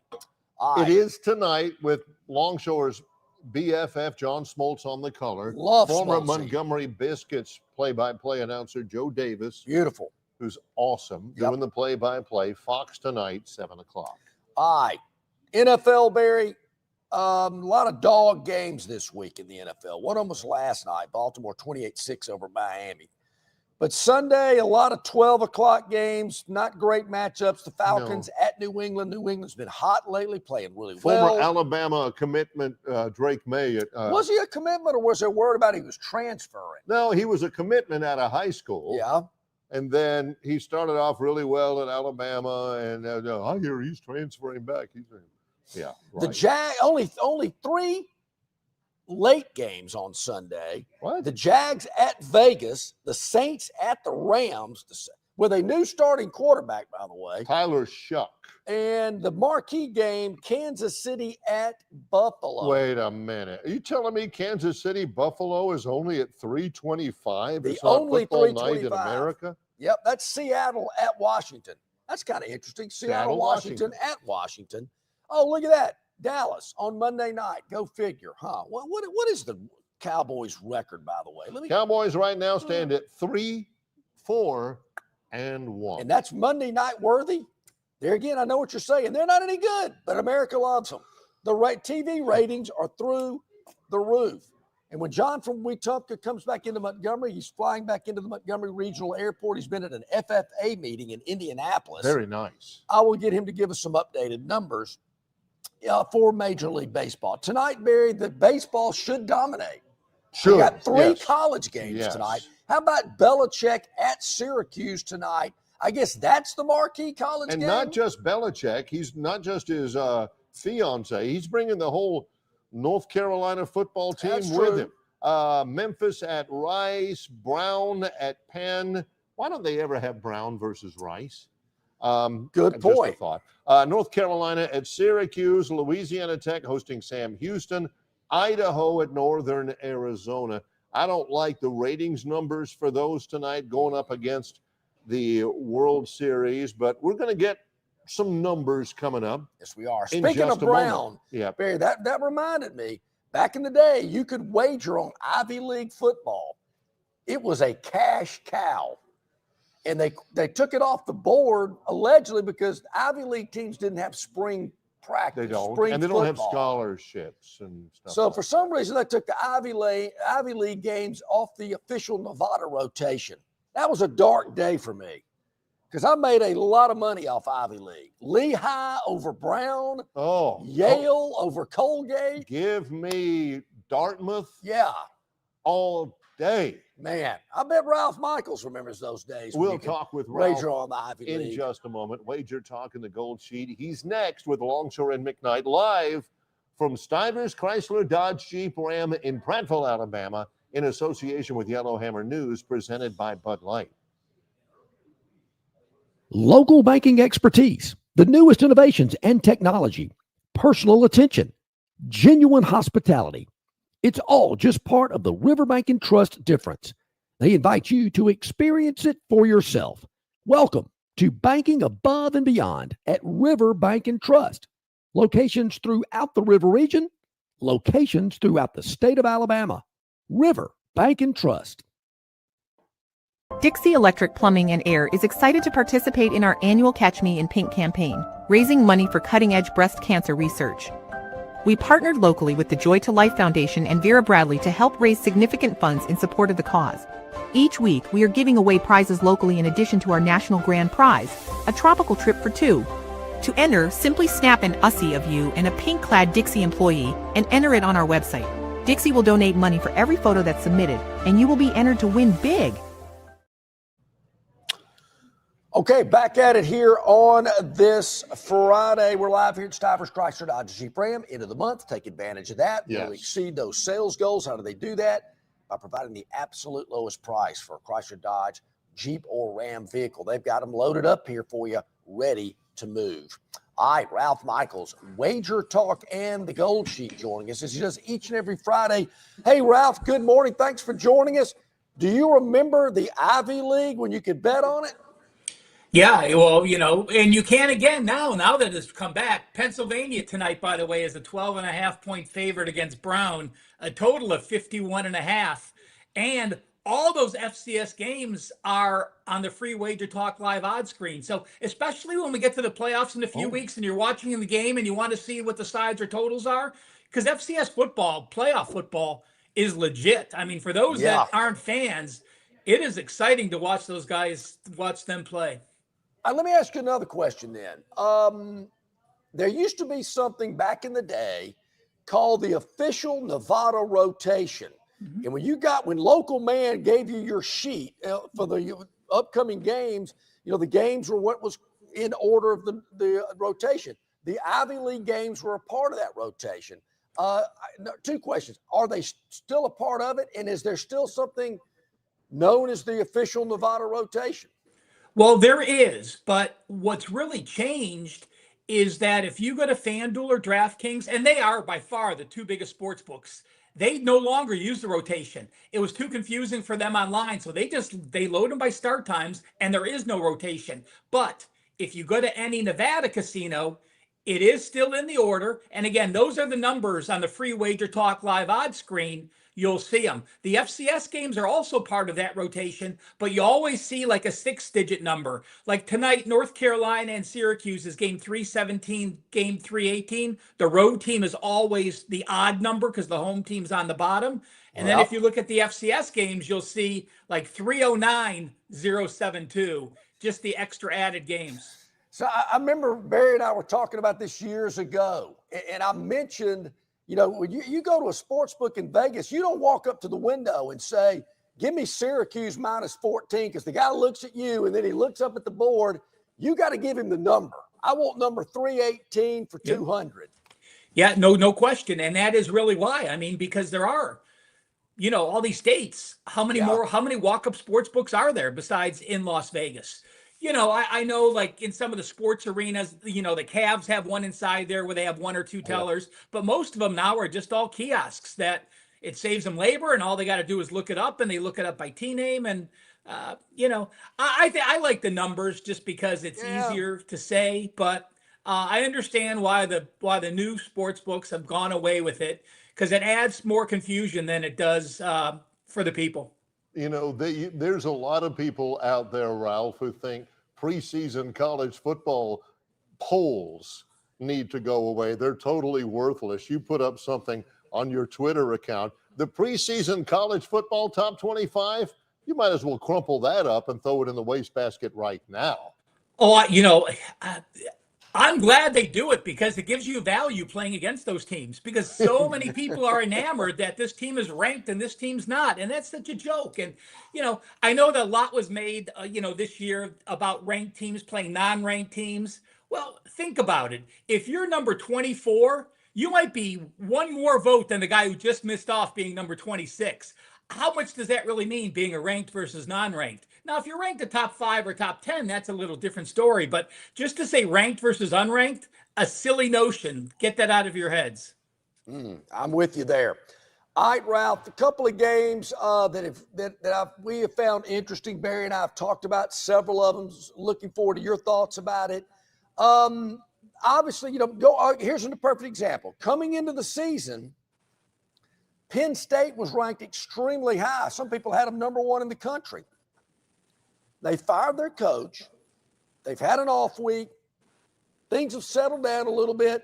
They're a 3-touchdown underdog. What about Penn State and Ohio State tomorrow? Well, when DraftKings opened their lines on May the 30th, Ohio State was a 4.5-point favorite. Huh. And my preseason ratings actually had them 4. I actually had Penn State a half-point better. This current week, we see them now basically a 16-point move. My power ratings have actually moved 19 points. So not only do I think I think there's actually value on Ohio State. But if you watch this defense, there's no defense better in the country. They're holding their opponents to 162 yards per game, under their season averages. And Penn State had their little bump with their interim. I think interims are now 6-0 against the spread, by the way, in their first game.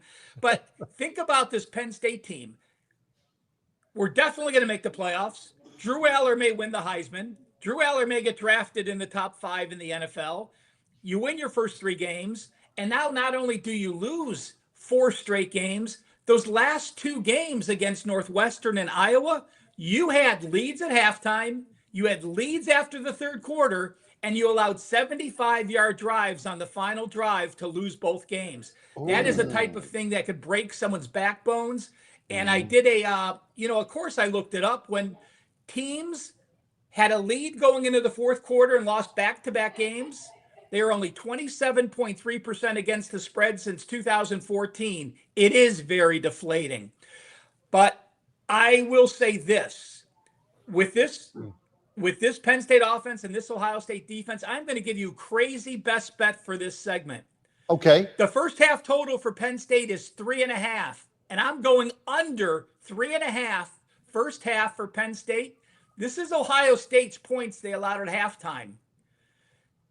They allowed 0 to Texas, 0 to Grambling, 3 to Ohio, 3 to Washington, 3 to Minnesota, 3 to Illinois, and 0 to Wisconsin. They have not allowed over 3 points in the first half, and they're allowing under 2 points per game on the season for their opponent's first half scoring. Oh, my God. That's a salty defense, to say the least. Yeah, 3. Yeah, they make a field goal, but you still got that hook to save you there. That is extremely interesting. And it's plus money. So, again, that's just a bonus. Sure. What do you see, if anything, in the dynamics that go into trying to pick a winner in Auburn and Kentucky? We've had people say that this is a loser lose their coach game, Auburn playing at home. Anything about the dynamics or the numbers or the history in this franchise, in this rivalry that gives you any strong opinion one way or the other? Well, I threw this game out pretty early, but let me just mention, in conference play, when you look at Kentucky and what Auburn have done, both of them have been very poor. They're number 88 and 91 on yards per game diff. They're number 111 and 102 in yards per play diff. The big difference is Kentucky in conference action, -5 turnovers. Auburn in conference action, +5 turnovers. Now, unless there's a quarterback, like Kentucky, Boley has a 9-5 ratio.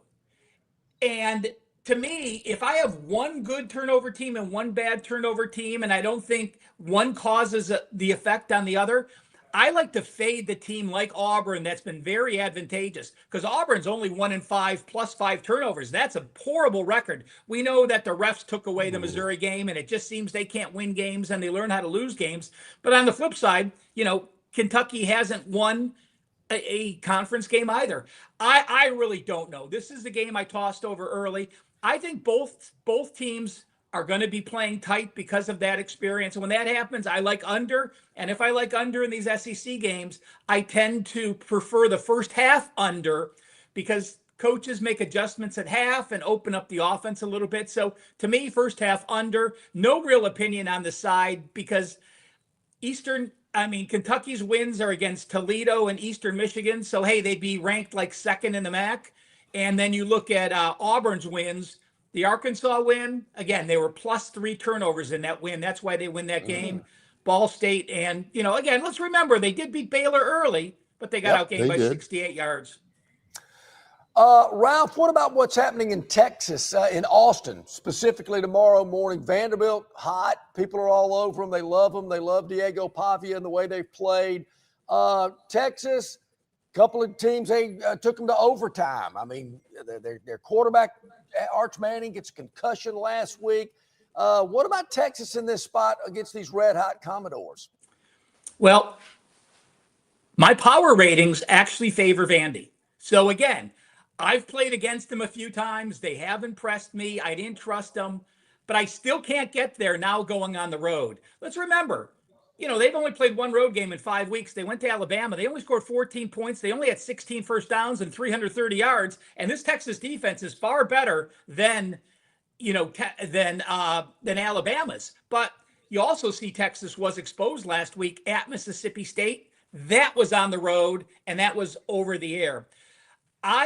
I'm going to lean Vanderbilt, but I'm going to tell you why I'm not going to bet either team, because both are incredibly rare situations. Texas, look at their last 4 games. At Florida, Red River rivalry in Dallas, at Kentucky, at Mississippi. They have played 4 straight games away from home. Yep. Only 48 teams have done that in the last 15 years. They've gone 33% against the spread, going 16-32. And if they're a favorite, if excluding favorites of 15 or more, so if they're a dog or a double-digit favorite, they're only 7-25, 22%. So that says to fade Texas. But can you really play on a Vanderbilt team that went to Bama, a ranked foe, hosted LSU, a ranked foe, hosted Missouri, a ranked foe, now goes to Texas, a ranked foe? Teams that have played a 4th straight ranked foe and are on the road, it's only happened since 18. It's only happened 7 times. They're 0-7 against the spread. It's daunting to play those type of games, game after game after game, especially going to a desperate Texas team. Again, this is clearly another situation where I would look at the under. I think they could slow Pavia on the ground. I don't care if it's Arch Manning or Caldwell. Caldwell's either making his first start or Manning, but again, Manning has a 7-something, YPA, and he has not been able to push the ball downfield. So either way, I like under. Again, but my power ratings do actually lean with Vanderbilt here.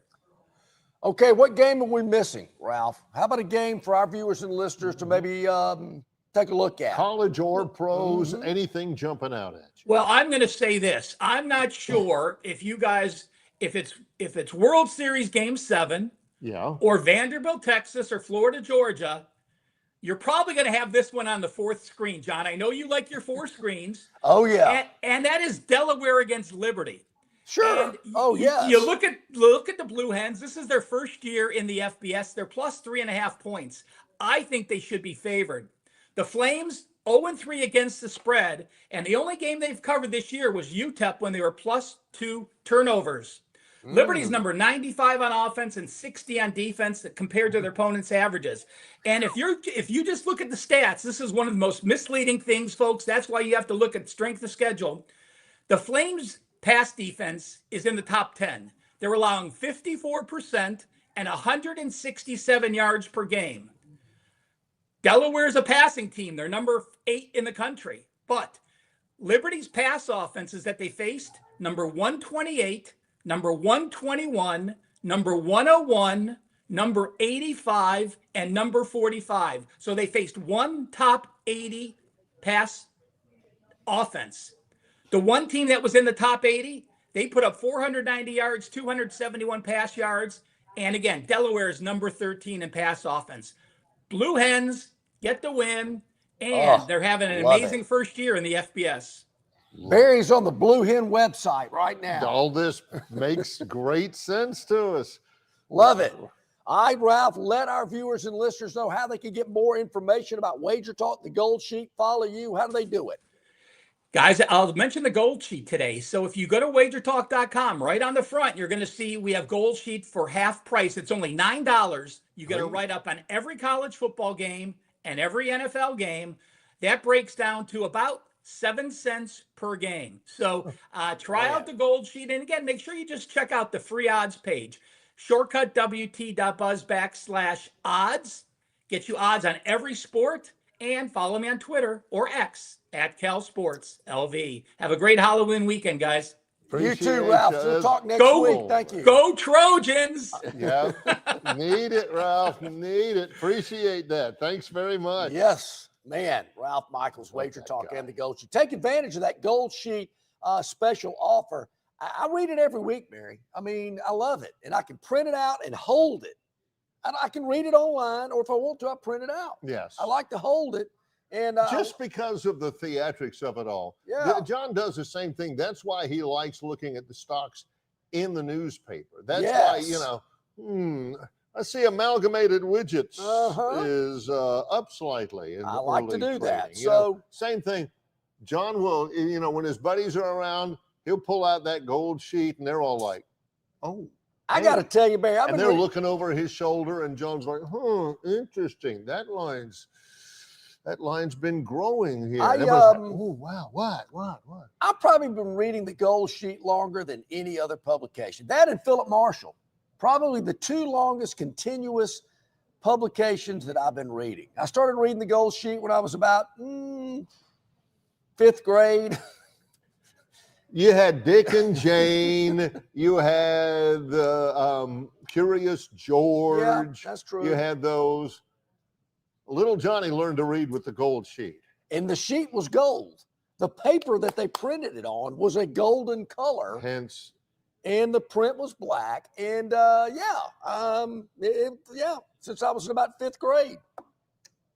I didn't start reading Philip till I was in about 7th grade, I think. Yeah, when he became a little bit more advanced in his reading abilities. Yeah. So there you have it. Yes. Yeah. Even now, if you listen closely, you can hear the influence of Philip Marshall just in John's speech patterns. Like every once in a while, John will get on this show, and we speak like we normally do on this show. John will say, Barry, many have said, and I'm thinking, there he is. There he goes again. That's Philip, do I really think that that's going to happen? He'll ask himself a question, and I'm thinking, I got to remember, he's been reading Philip since the 7th grade. Those are the influences that Philip has had. No doubt. Just in the way John expresses they used to put the newspaper on one of those sticks. I think it was called a dowel or something. A dowel, yeah. Yeah, in the library, they put them on these racks, and I'd go over there and pull up the Alabama Journal of the Montgomery Advertiser. I can't remember exactly who Philip wrote for back then. Alabama Journal. That was the afternoon paper. Afternoon paper. Yeah. And I'd read Philip as a 7th grader going, wow, look at this. Really? Man, this guy's great. And followed him ever since. I don't know what other newspapers we had in the Cloverdale library. Maybe the Post Herald, maybe. I know they didn't have the Wall Street Journal. You had the little kid John's age with the pocket protector for his pens and the horn rim glasses with the tape in the middle. He'd head over to Beowulf or come on. Tom Sawyer. And here comes little Johnny Longshore striding in the library. Hey, look, there's little Johnny Longshore. I wonder what he's going to go read. And everybody's like, just watch. Straight over to the Dowels, heading to the Alabama Journal, trying to check out the line. And if somebody else had the paper, I'd be going, how much longer are you going to be? Let's go. So, Barry, I want to touch on this real quick before we go to a break. We got to get to Gurn Jr.'s Victoryland 777. Yeah, that's a Dowel, by the way, a magazine. Good get there. Yes. Gurn. Okay. I'm told that ESPN and ABC have gone dark on YouTube. Yes. YouTube TV. We're still rocking on YouTube. Yeah. Chris the Bammer wanted us to discuss this. Yes. I got to tell you, I don't know. I've heard that this was happening because I see the YouTube people said, hey, you know, if you don't, they want to do this or they whatever, you know, they're blaming each other. History tells me, though, Barry, at the last minute, they usually make some type of concession. Because the people get ticked off. Yeah. So, I mean, is it going to help if I call up YouTube today and say I'm canceling my subscription? I don't know. Maybe it will, but is that going to do you any good? Because all you're going to do is have to sign back up. So it does seem a bit of an inconvenience. You know, am I going to go as far as to say, would this be happening if the team that gets the highest ratings in college football for these networks, if they'd be pulling the plug this week? I don't think there's some room for discussion on that. Could be some theories. Are there a lot of crappy games this week? Yeah, pretty much. Well, here's what's happening right now. All right, what are you I have got on my TV, on our TVs, we don't have YouTube TV. That's not our provider. Okay. We are Hulu. We got the Hulu app. You can watch ESPN on Hulu, but we're a big ESPN Plus household. I'm on ESPN Plus a ton. You can get that on Hulu, but you got to tweak it a little bit. But we also have the ESPN app. Oh, yes. The ESPN app on TV costs a monthly fee. We pay it because we get YouTube and blah, blah, blah. What ESPN, or what YouTube TV is saying is that ESPN wants to charge so much for YouTube TV to carry it, so people will stop carrying YouTube TV and they'll get their ESPN content on the ESPN app. Okay. ESPN ain't making enough money when people are watching ESPN on YouTube TV. They want people to watch ESPN on the ESPN app and pay for it. That's what ESPN wants. They want to screw everybody over, so you just watch it on their app and pay for it. YouTube TV is saying, our contract with Disney, which is ABC, ESPN, our contract with Disney has reached its renewal date, and we will not agree to terms that disadvantage our members while benefiting Disney's TV products. Okay. That's what the gist of it. All right, so see, I've got the ESPN app right there. Correct. And if I tap it, I should be able to watch. Right down there. And I can watch the games, and I've got it on my TV as well. But you've got to pay for it on the app, well, regardless of whether you get it on TV or not. I pay for both. I think I do get it. You know, I told you I got some offer with some credit card. I get it free basically. They just credit it back to me. I don't watch Disney. I don't watch whatever else, but I do watch some ESPN stuff, particularly ESPN Plus. On the app? I've got the app on my TV screen. That's what I'm saying. So I just go and click the ESPN app and it pops up. Yes. Beautiful. See, we've solved your problem for you. Just go get the app. That's what they want you to do. Yeah. That's what ESPN wants you to do. And full disclosure, I do a lot of work with an ESPN channel. ESPN wants you to say, the heck with them. The heck with Hulu. The heck with YouTube TV. And YouTube TV, the one that's basically having the they're saying problem. the same saying, thing. We don't want you to use any other app to watch our content except our app. And you pay us for that instead of YouTube TV paying us a smaller rate for people to watch our stuff. We want them to pay a larger rate to watch it on our app. Basically, they're going what Mortimer said about his brother when he said your brother's ill. Believe him. Yeah. So that's exactly what's going on here. What's going to happen? They're going to come to an agreement, and your YouTube subscription's going up. Oh, yeah. Good point here, Gurn Jr. Thank you for reminding us. We'll take a break. Oh, yeah. Sorry about that. Oh, man, we have got coming up, it's our Gurn Jr. Victoryland 777 Topic Wheel, Longshore and McKnight, presented by, in association with Yellow Hammer News, presented by Bud Light. Stivers Ford of Montgomery has F-150s and Lightnings, each $16,000 off, with 2.9% on F-150 or 0% on Lightning, and Super Duties $12,000 off or 0%. Stivers Ford, where price sells Fords. Stivers Ford of Montgomery has Broncos and Explorers, each $10,000 off, with 2.9% on Explorer, plus Mach-E's at $11,000 off or 0% for 75 months. Stivers Ford, where price sells Fords. Drive away in a brand new Chevy Silverado Trail Boss or win your share of $25,000 in free play and cash during Victoryland Casino's Truck and Bucks giveaway. The more you visit, the more chances you have to win. Visit our Players Club and check out this month's exciting free play promotions. You'll have more fun at Victoryland Casino, where you can be a winner too. Victoryland Casino off I-85 exit 22 in Shorter, Alabama. Drawings November 7th and 8th. Must be 21 or older. Must be present to win. Hey, that's next weekend, Barry. The Truck and Buck giveaway out at Victoryland. You could be a winner too. The more you visit Victoryland, the better your chances of winning. Well, on our chat line, despite a stretch starting at about 7:42 of like 9 chats in a row by Chris the Bammer, I think he's Plainsman back. Preston He's back. does have the cumulative title in today's. Yeah, no doubt. So He uses different aliases. Yeah. All right, I see the Victoryland 777 topic wheel. It's a Halloween theme. Look at Gurn Jr. Nice. with the Orange. panels of black and orange. Okay. Here we go. 6 to go. Let's spin away, Let's Gurn. do it. Let's see what we do it. got. Brought to you by Victoryland 777 Yeah. Casino, exit 22, I-85, Shorter, Alabama.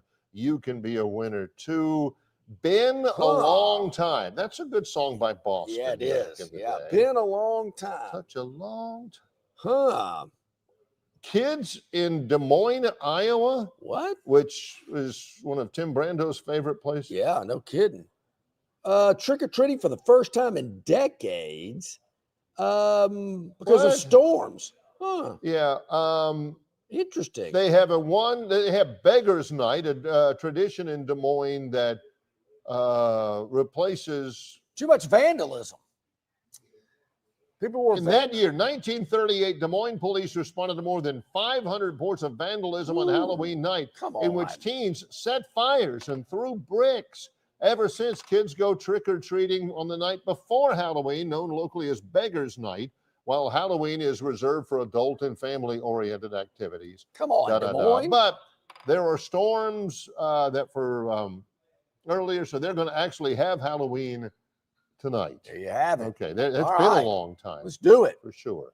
All Y'all right. behave in Des Moines. Let's see what we got here on the wheel next. All right, what's coming 777 up? topic wheel. Victoryland open 24/7, 365. You can be a winner too. And it is going to land on, that was Loverboy.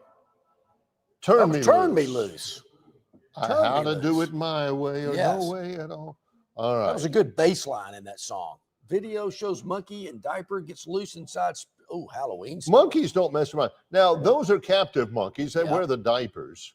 What are they doing in the store? That's a good question. Monkey got loose, and he ain't forget holding your hand down. Yeah. He ain't doing Well, that. they have a hole in This the at diaper for the tail? The Spirit Halloween store. Look at that. Monkey got loose. Man, look at that guy. Yeah. Uh-oh, here we go. Man. Whee. Man, okay. Having a good time. There's nothing wrong with Let that. that monkey do his thing. You can trust in the New York Post to come up with stuff like that. Hey, did you see Trump's back from Japan? They had a Halloween party at the White House last night. Very Maybe that's on the wheel. Let's see what's Very next. nice. Here we go. What do we have next? Let's see. Melania they were giving out monkeys loose. Wilt Wonka bars, I think, or something. All right. On the Loose is the latest one. Yep. What's our next? Let's spin away, see what we got here. I love the color combination today. Less boo for you. Less boo for you. Or yo. Less Yeah. boo. Yeah. Less boo for you. Less boo for your money. Okay. Candy inflation hits double digits. I'm telling you, those little things right there. Come on. They're expensive. Those little things right there, what do they call them? Party sizes? Yep. Fun size. Forget that. The fun size. Yep. That's what they used to call some of the girls. Anyway, what you got to do nowadays, is get the cheap candy, the bulk candy, the fireballs, get the tiny little dots? peppermints, the dots. Oh, candy corn? That stuff, candy corn. Oh. Don't be, I love it. Don't get me wrong.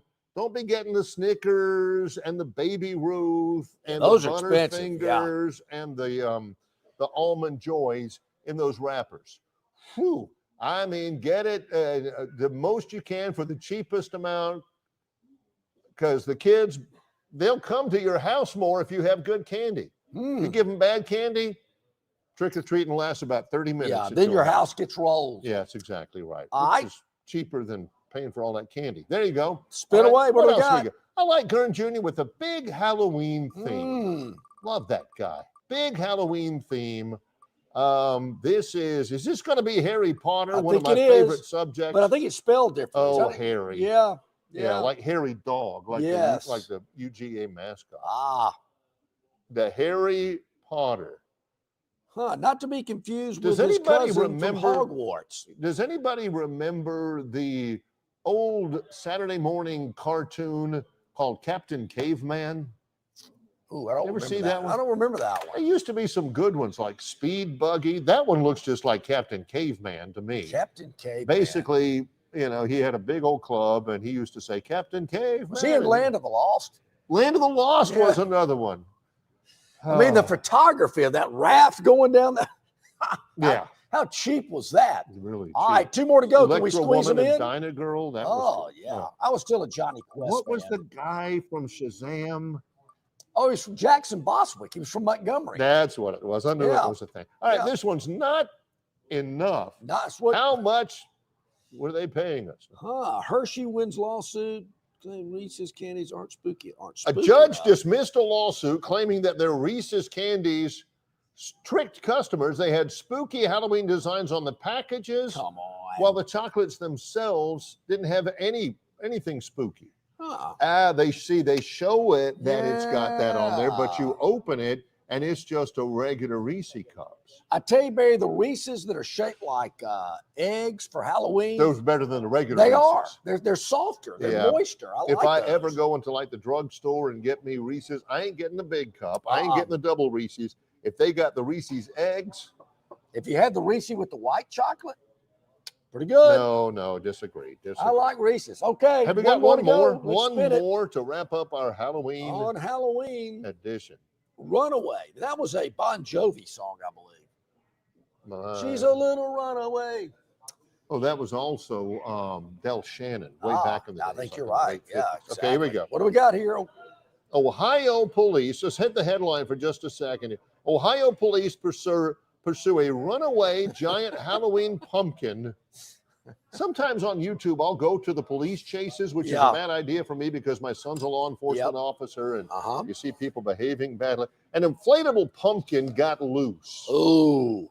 And they could not, it just swallows up that poor police officer. Ouch. Man. Oh, yeah. Trying to pop it, put it in the trunk. Tough stuff. That's bad. All this really great work today. Man, really no great kidding. work by Gurn Halloween Jr. theme. Curating the Halloween-themed Victoryland 777 topic wheel. It's Halloween tonight. It's Nick Saban's birthday. Correct, Happy Nick Saban's birthday to those of you who still celebrate.